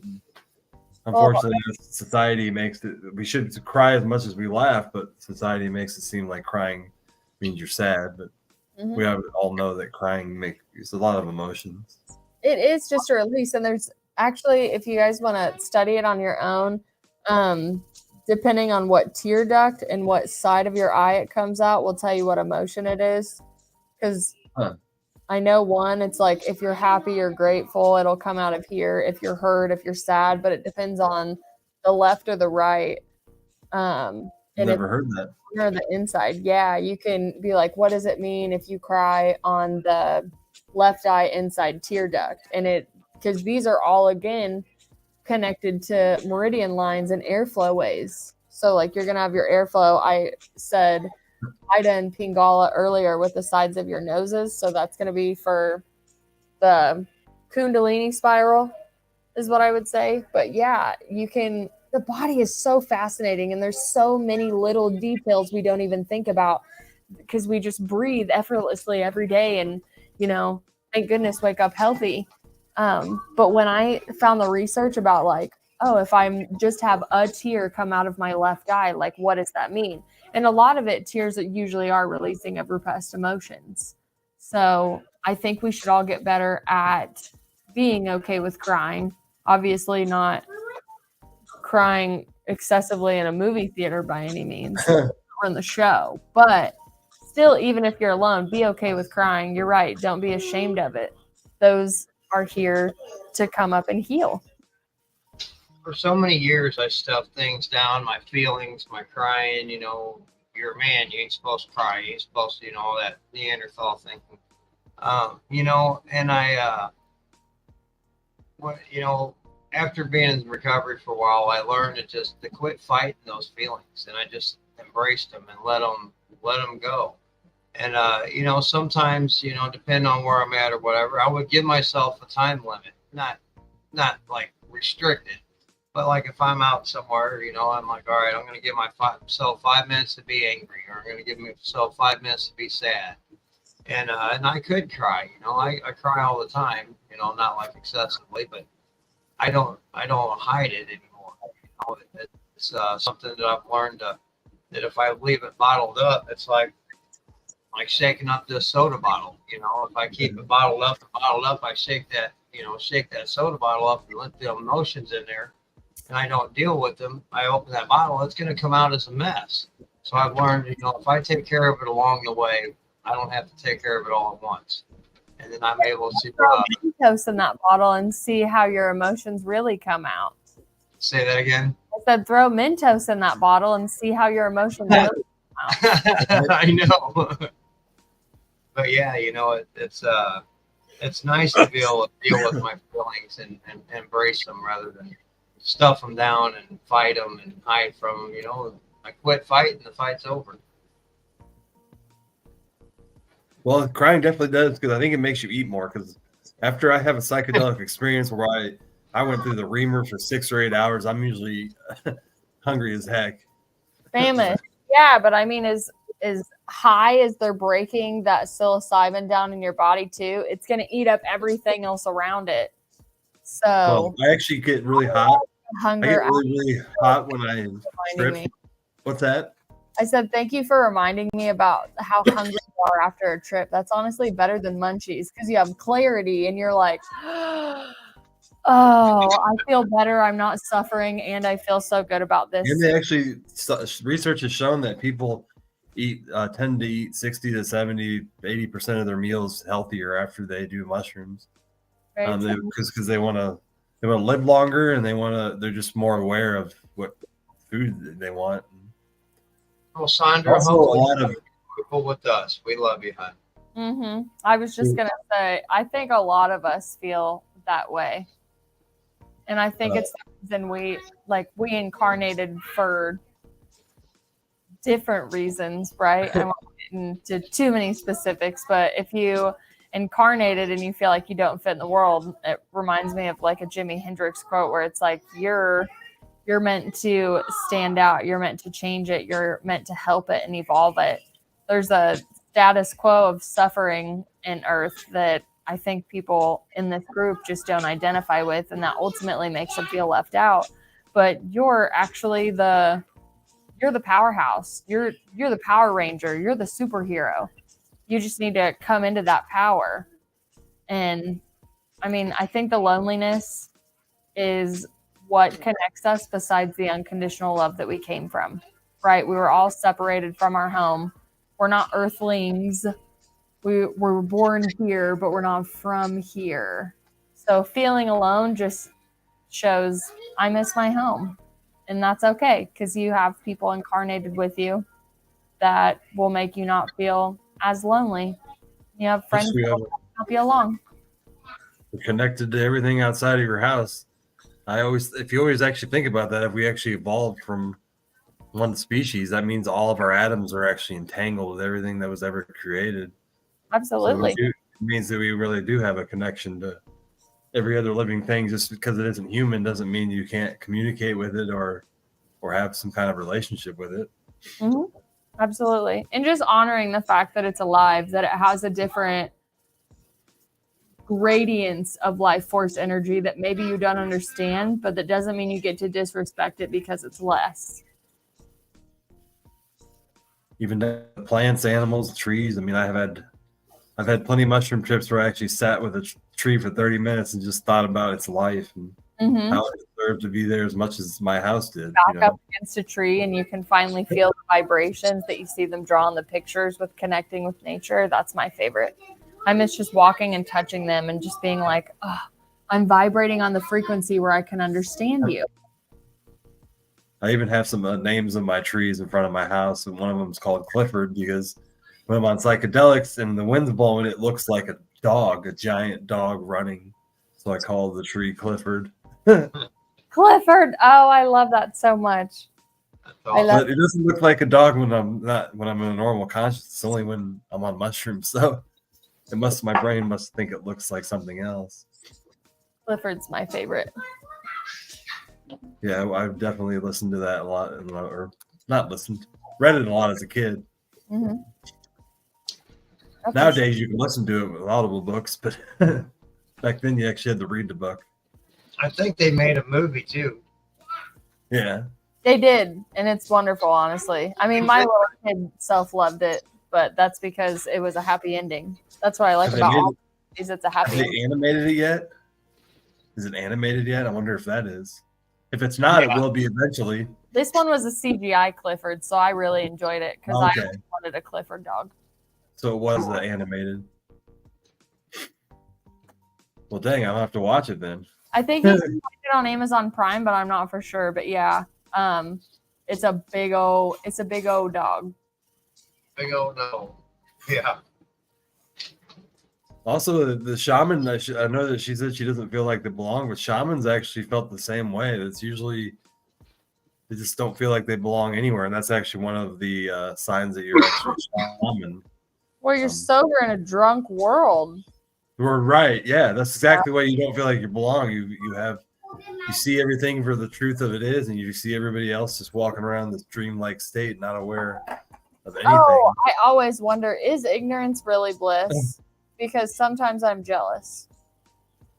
Sometimes I wonder what it would be like if I didn't see behind people's faces. Like, I remember I met a girl one time when I was younger, before I ever knew about all the stuff that I know about me now. And she was dating a friend of mine. And I immediately thought that I was judging her because I was just like jealous. And I didn't know why I was jealous of them being in a relationship, because like I didn't want to be with them. But he was a really good friend of mine. So I was like, I don't want him with like a mean person. And I remember when I met her and she was like, hi. And I walked away and I said, that girl's soul reeks of lessons unlearned. Oh, no. She could be, she wants to be on the outside, but like it was a stench that came over me when I met her. And I was like, she's going to take him for a ride. Oh, ride. I'm a back away from this. But I always remember that even after I woke up, because I was like, oh, God, I was even seeing it then. Wow. Whoa. Okay. How many entries do we have in for this book? There's 17. I think we can probably give it away now. I don't think anybody else has put in. We got 17 entries. Anybody want to hack up really quick? This is what you're going to win. You'll win this awesome book. Honestly, I bought this book 2 years ago when I started my journey, and there's a lot. There's stories in here, and then they have exercises of how to really, healing. It's really about forgiving people, and that's really where healing starts. Because a lot of us carry around this heaviness inside of us because we don't have the ability to forgive people, and that's one thing that book really helped me with. Rose, you just put what's up on the screen. Just hashtag wisdom of shamans. Correct. Yes, Rose. I'll give it 4 more minutes. When we get to 2 hours and 15 minutes, I'll give it away here. Whee! I'm excited. I'm going to live vicariously through the winter. Well, I got 2 books anyway, so that's why 2 of them. You guys can excuse me for a moment. I will be right back. It's fine. But this is if you have the Audible book too, it's on Audible Books. Now Don Jose has passed away, so his son actually is the one who does the Audible book. And I love listening to his voice. Yeah, it is pretty soothing, isn't it?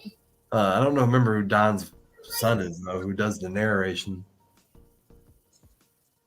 But I don't think I've actually read the book because I usually listen to it all on Audible Books, but I do own the book as well because I thought it was so good. But I've listened to it about 3 times on Audible Books, and it's a lot quicker if you listen to Audible book. Winter starts a reading series. There you go.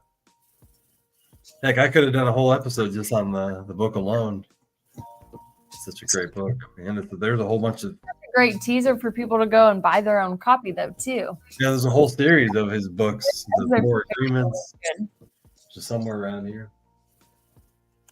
I put the book away. But we'll give it here a few more minutes. We'll give it away.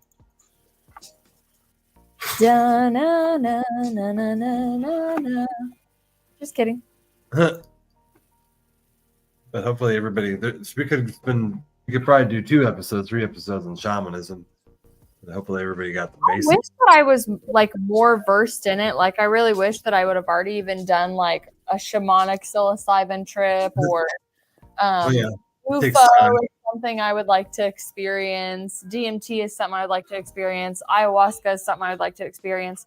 Just so I could say like I've actually sat with a shaman and I could go through like how we prepared for the medicine, how we honored it, how it felt during, who I met through it, and how it affected me afterwards. I only have like my own psilocybin trips just here in good old USA. So this episode has really inspired me to dig deeper into the linking of shamanism and all the other things that are helping me on my journey. But then ultimately one day I really do I want to go sit in front of the Shipibo tribe in Costa Rica. And I want to sit there because they're the oldest tribe that's worked the longest with the mother and the medicine. And I trust that connection wholeheartedly. What was I going to say? Don't remember. But we can probably give it away now. I think we've got 20 people now. We had 3 more people get in there at the end there. And this Facebook user, you do have to actually put your name in, and you actually, I think you spelled it right. So you actually have to sign in to StreamYard and give them permission to show your name. I don't know where you're coming from, but I'll put it out here again so you can see the link and then put your name in there. Welcome back, friend. Oh, thank you. Oh no, I'm gonna sneeze. Peanut butter. Zoom died. But I don't know where they went. If you want to put in the StreamYard, you have to give permission, and then you can actually get into the giveaway. But you're just a Facebook user, so they doesn't know who your name is.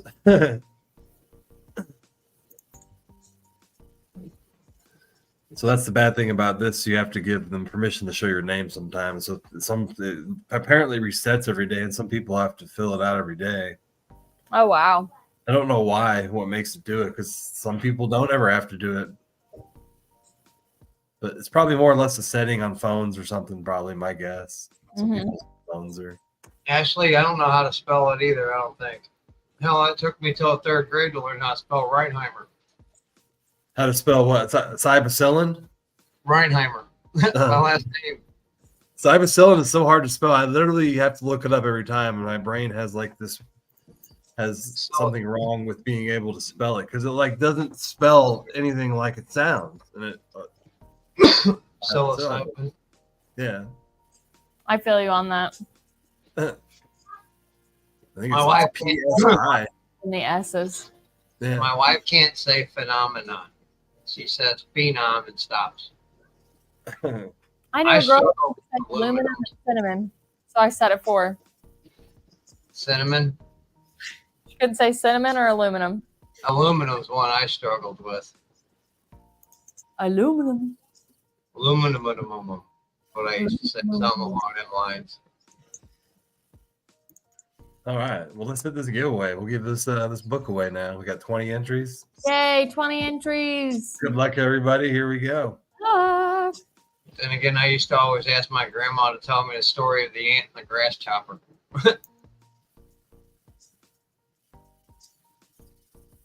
Jane Doe. Oh, Jane Doe, you have Jane Doe 1. Is Jane Doe real? Just John Doe, no Jane Doe. right. No, we have a guy in the community named John Doe. He's actually come up on screen, but he wears a Teenage Mutant Ninja Turtle costume. He won't ever show who he is, but he comes into a lot of people's streams, and he's a pretty interesting guy. I wonder what he does in real life where he's like, I don't want people to know I do this. But we have a Jane Doe too. Although I think he spells it. Phenomenon. I see that, Debbie. But I always thought it was funny that John Doe actually came up on screen once and he was wearing a full Ninja Turtle suit. And then he's like, because the thing is that he says he lives in the sewer, he's a turtle. And then he actually came up on screen as a turtle. It was pretty funny. I love that. He'll probably come in here now because every time I talk about him, he'll come in and say that he's late. So, John Doe, if you're out there, it's your time to come in. Yay, congrats, Jane. Jane, you don't have to be here to win. I'm not one of those that require you to. So I'll try to contact you through every message, or you can contact me if she's still here. Or somebody can tag her if they know her. You're welcome to tag her. I know some streamers out there make you stay in here, but I'm like, I don't think anybody can stay the whole hour, 2.5 hours sometimes. It's hard to do. Mm-hmm. Yeah, I know. We're going to have to do bedtime soon. And I'm like, you're staying up later tonight. Mom's talking about fun stuff tonight, honey. You get a pass. It's funny. Jane Doe, thank you, Frank. Thanks, Frank. Yeah. Frankie. Isn't she in a lot of other streams too? Is that the same name that I've seen in? I've seen her around. Yeah, she's also on the Grow Off. Oh, she is? Yeah, she's in the Misfit Island Grow Off. Oh, so she is real then. Make sure it wasn't one of those fictional names. So we do know. Like We've a made bot. contact with her. We've actually mailed stuff to her.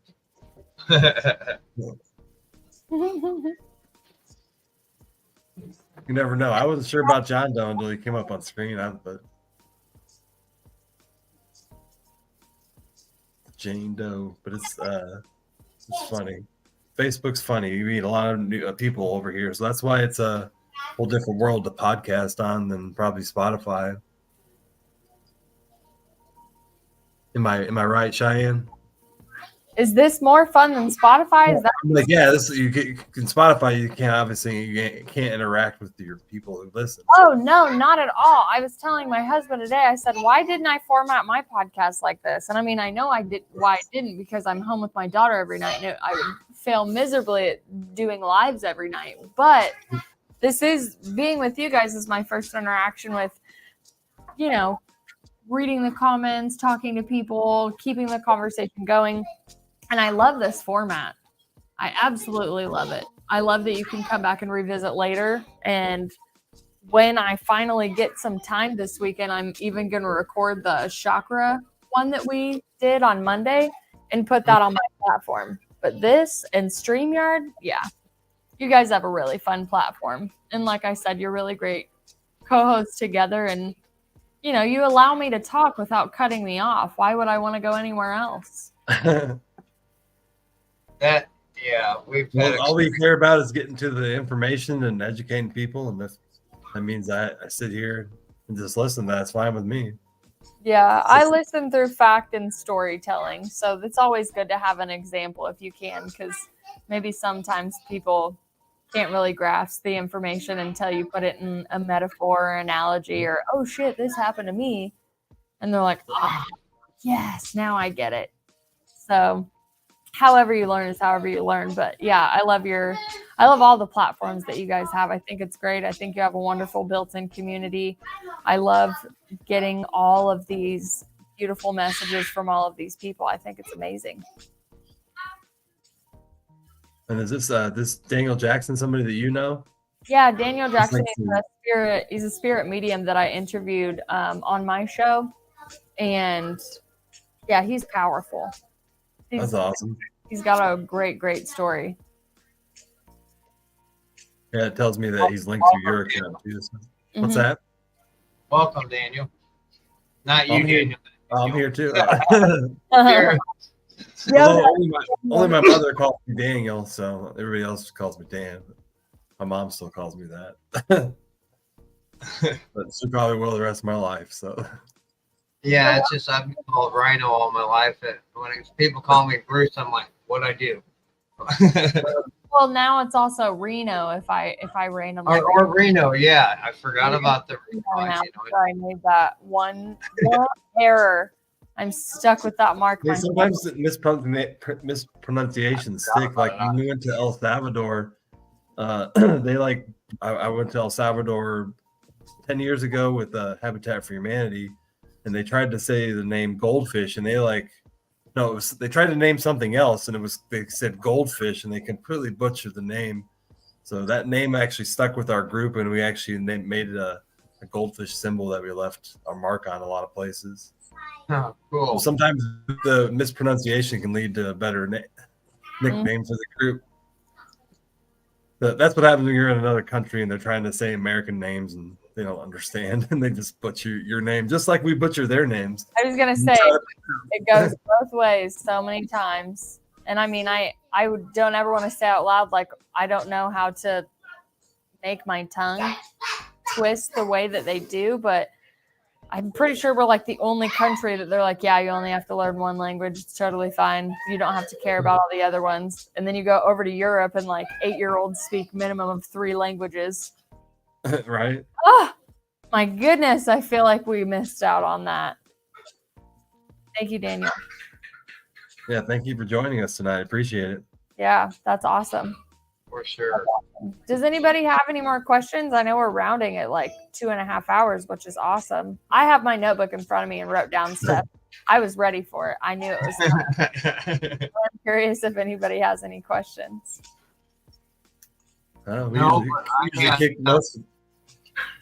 What's that? Proceed to checkout. I have 2 books in the cart.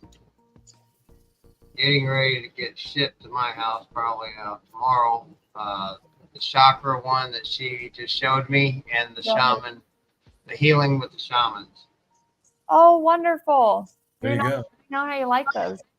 The wisdom of the shamans, or another? Yeah. Wait.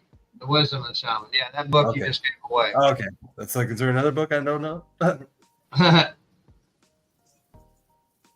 Yeah, any book like that it really just makes you a better human being. It's really what all shamanism is about. Just becoming yourself, being happy, and being of service to the planet and others and all the animals on it. Yeah. And understanding we are all interconnected through this life force energy that goes through all of us. I think that's one of the most beautiful things is we all really are connected. Yeah, it's really clear when you're on a psychedelic. I always could see it and feel it, and I'm like, wow, this all makes sense. Now I know why some people love trees, and now why I love trees. Yeah, the releasing of the suffering, even momentarily, is wonderful. And there's a full moon coming up too. Full moons are great times to clear out baggage yourself as well. Ross, you're still muted too. I just looked outside whenever I went downstairs, and it's just a little bit left on. Yeah, it's probably like 97%. Yeah, it's pretty close. 97% full moon almost, but tomorrow is the full moon, the actual full moon, the harvest moon. And that's always a great time to release energy and baggage and let things go in your life.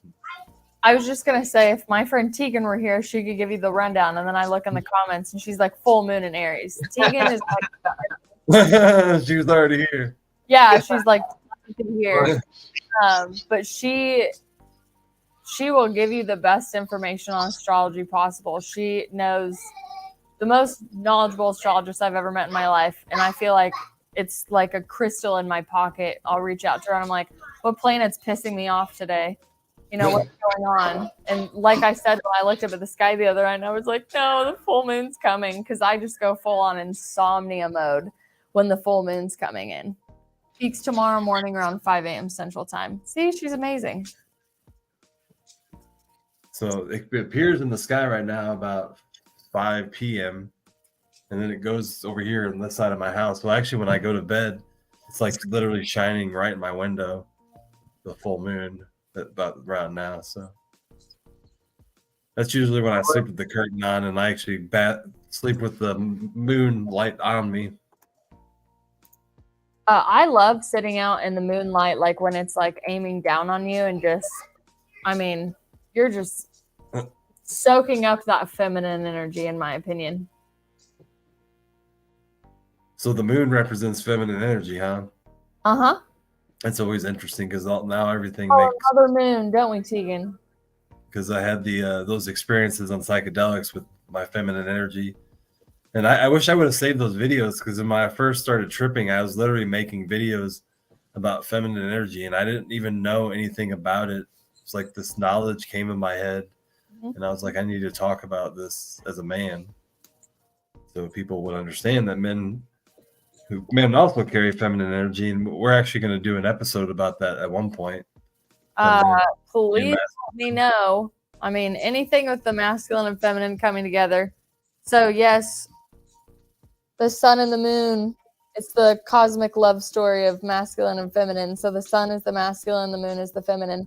So they come together. That's what like sun salutations are too. Uh-huh.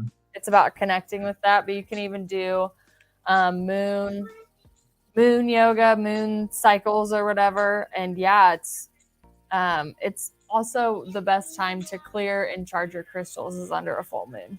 So if you have any crystals you want to go lay outside, or you can make moon water too. Moon water is literally just getting mason jar, whatever thing you want to put it in, use the clearest water you can, put it outside under the moon, and then make sure you pick it up before the sun hits it, right? So it could be moon water. And then you can add it to whatever you want, whatever you're into. If you want to drink it, throw some crystals in it, drink it. What I usually do, just because I never really drink it afterwards, I'll write either what I want to, yes, I do that, what I want to affirm, and I'll leave it under the page. My phone, I'm sorry. I'll leave the piece of paper with what I want to manifest or affirm in my life underneath the water, cover it. I'll throw some crystals in it the next day, and I'll drink that water the whole day, and it's charged. It's from Mother Moon. It's charged from the divine feminine, and all of the things that I'm putting out in my vibration, I'm also crystallizing it and drinking that crystallization and adding it to my physical vessel as well. Interesting. Cool. I don't know what happened to my pyramid. Do your own research on it so you can see how to connect with it more. But Yeah. yeah, you're right. Crystals do need to be recharged often. So I need to recharge my pyramid, my healing pyramid. Yeah, but you could either you can go put it in the moon, which to me is the best energy, or you could even put it in like some sort of salt or something. Because Things like they're this taking on too. so much for you. Yeah, they're taking on so much for you. They need to be cleansed and recharged. Well, I usually do my big trips around the full moons, and I was actually thinking about doing a gram tomorrow night, and usually that's I think I'm due for it anyway, but a gram to me is actually a lot because I'm actually very sensitive to mushrooms now. Very sensitive, more sensitive than I was when I started taking them. But that's what the full moon is great for, is of setting your energy and sometimes using some mushrooms to do it. Tegan brought up a really good point. So I saw this probably on a TikTok Water. thing. Oh. I grabbed three different crystals. I think I grabbed like a quartz or something. Either way. But you can grab glasses, take your crystals and fill them with water and freeze them. And the energetic field almost around the crystals are going to be how the water freezes around it. So each crystal is going to freeze and have a pattern the different way. I think quartz was the one that looked like it just like blew up in the water. Like you could just see the frozen frequencies is the best way that I could describe it. But I saw the video and I didn't believe it. And then I did it and I was like, oh my gosh, science is so cool. Huh. If you do divine feminine, divine masculine one with the energies and the meridian lines and the bodies, that's another really good one to bring up biowell and meridian lines. I have graphs for days that I can show you where I'm like, look, we're all the same energetically, you know, and then we could even get into like the suppression of the energies. Like if you live. Mommy, do you know something this? Well, yeah, suppression of the feminine energy, is that what you mean? Yeah, so obviously men it's getting more anxious, but so if you like as a woman, if you have lived in a fear and unsafe state, the feminine energy in you has been suppressed. It's almost like your masculine side is guarding her in a way, so you're out of balance, your energy's out of balance. So even if you want to align your chakras, you really need to focus on what energy is coming out too, because the left hemisphere of the brain is masculine, the right hemisphere of the brain is feminine, and then it's contralateral and it's switched for the sides of the body. But then also if you do like alternative nose breathing, it's the same thing. They'll be opposite and counter opposite. So there's meditations you can do to feel and vibrate this energy through you. But honestly, shadow work and journaling is the best way to figure out, and looking back at your life and being like, have I been safe? My kids having way too much fun. Josh. But like, have I been safe? Again, especially for women, like single moms is a really big one where they're obviously going to be the mother and the father, and to be the provider and the protector, they're going to operate highly out of masculine energy, right?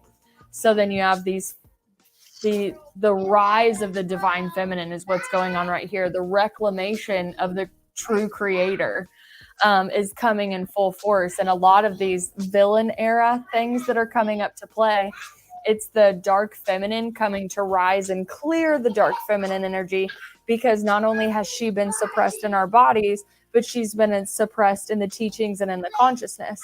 So if you go back through a bunch of ancient texts or see how things have been rewritten, one of my favorite things for like falsities is the story of Mary Magdalene, like being a whore and Jesus pulling 9 demons out of her. That wasn't like a depiction where somebody bared witness to the account. It was a preacher, whatever they were called back then. He wrote the story as a Sunday sermon one day, the same time they were making the rewrites to the Bible. And he's like, look at this story.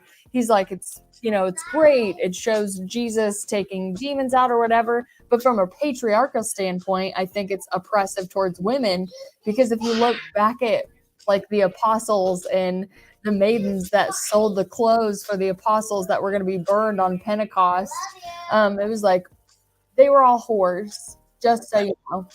Oh, that statue, that woman right there, whore. Not a goddess, not a seer, not a truth seeker, not a truth speaker, not the conduit of the physical life. She's a whore. And that's what I found out through a lot of it too. So the feminine has been suppressed for so long, to the point that yes, the goddess is rising, but so is the dark rising as well. And I think it's something that we all need to bear witness to, because those masculine and feminine energies are rising back into the cosmos for balance, but they also want to be rose back in you in balance as well. And that is truly one of my favorite topics, is finding all of the feminine and masculine characteristics in any history that I'm actually able to find, and then be brave enough to go in and seek out the falsities in it, even if I want to believe it. Or, oh man, I grew up with that story. Too bad it's bullshit. You know?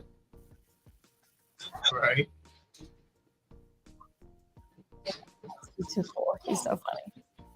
Well, if Cheyenne, if you have to go now, that's okay. You don't have to stay till the end of the episode as well. So I really want to stay because I was talking to you guys. So yeah, we'll have to end it. And adieu. My mom and my sister are FaceTiming my daughter right now too, though. They're like, "Mommy's on the show, be quiet." And I'm like, "I'll give you ice cream if you let me talk to my friends about psychedelics." But yeah, I just want to say before I get off here, I really, really appreciate you guys again having me on. I can't wait to watch all of the other content. Yes, I'm officially a part of the Misfit Island group. I love seeing the notifications. And yeah, I mean, I can't wait to talk to you guys again. Reach out if you need anything. Anyone in the comments, please like, share, and follow all of our stuff, because it takes a community to help us all rise up together. And buy mushrooms from Dan. Yeah. And Lion's Mane and some CBD, CBG and stuff. Yeah, that's probably what we're going to play at the exit is our commercial for that. Good. Well, I wish I could stay till the end, but motherhood calls. Yeah, of course. Thank you again, Cheyenne. Yes. And if you reach out to me if you have any questions. Ascending gets weird. And remember, it does feel lonely, but you're okay. For sure. Okay. I love you guys. I'll talk to you soon. Bye, everybody. Love you. Have a good night. Bye. Thank you. Appreciate it. Night.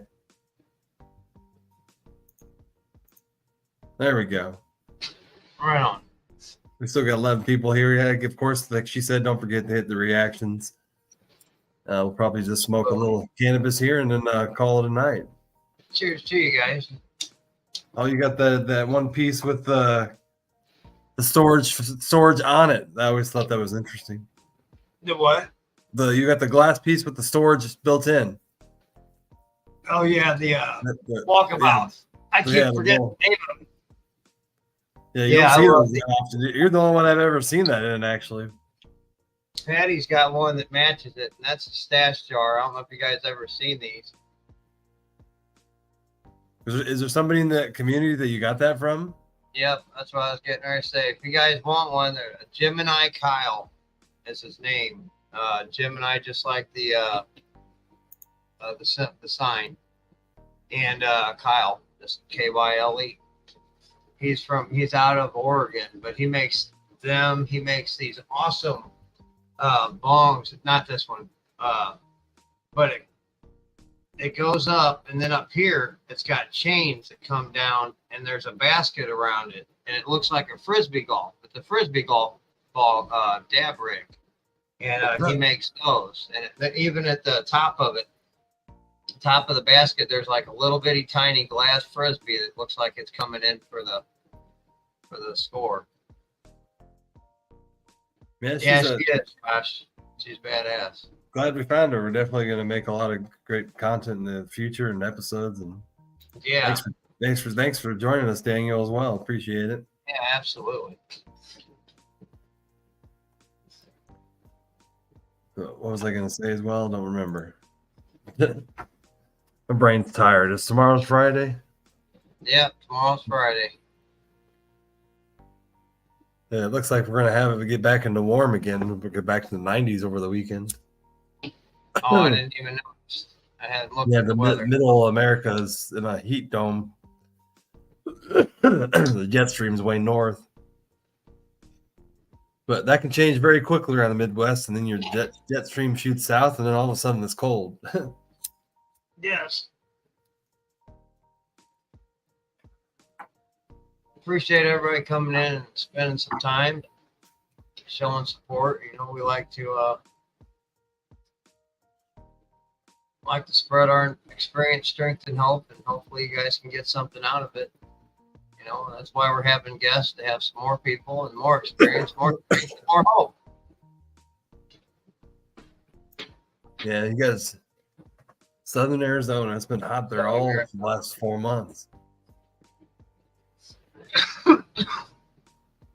Yeah, my wife lived out in Arizona for a while, around Phoenix somewhere, and she said she didn't care for it.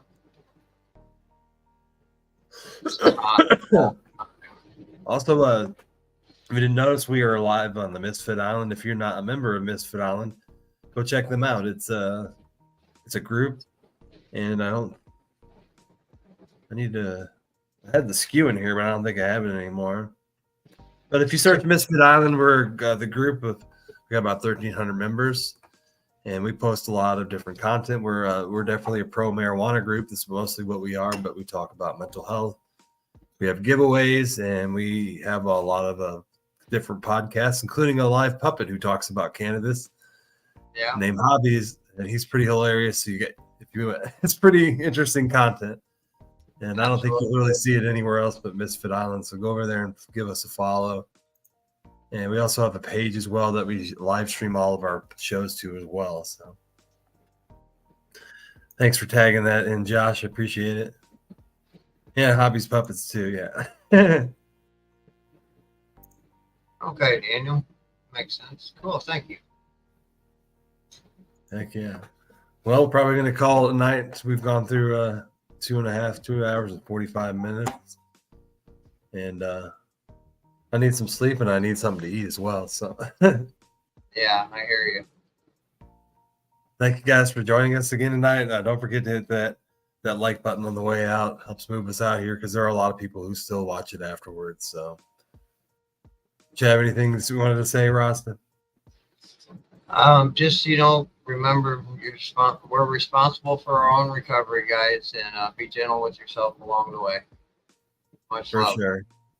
And as always, don't forget to love yourself. Don't forget to forgive yourself. And with that, anything is possible. So we'll see you guys next time. Thanks for joining us. Thanks.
Draw me closer to your side.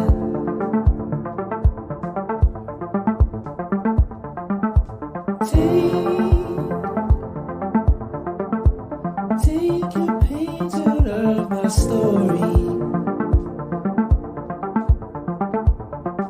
I don't mind. No. Move.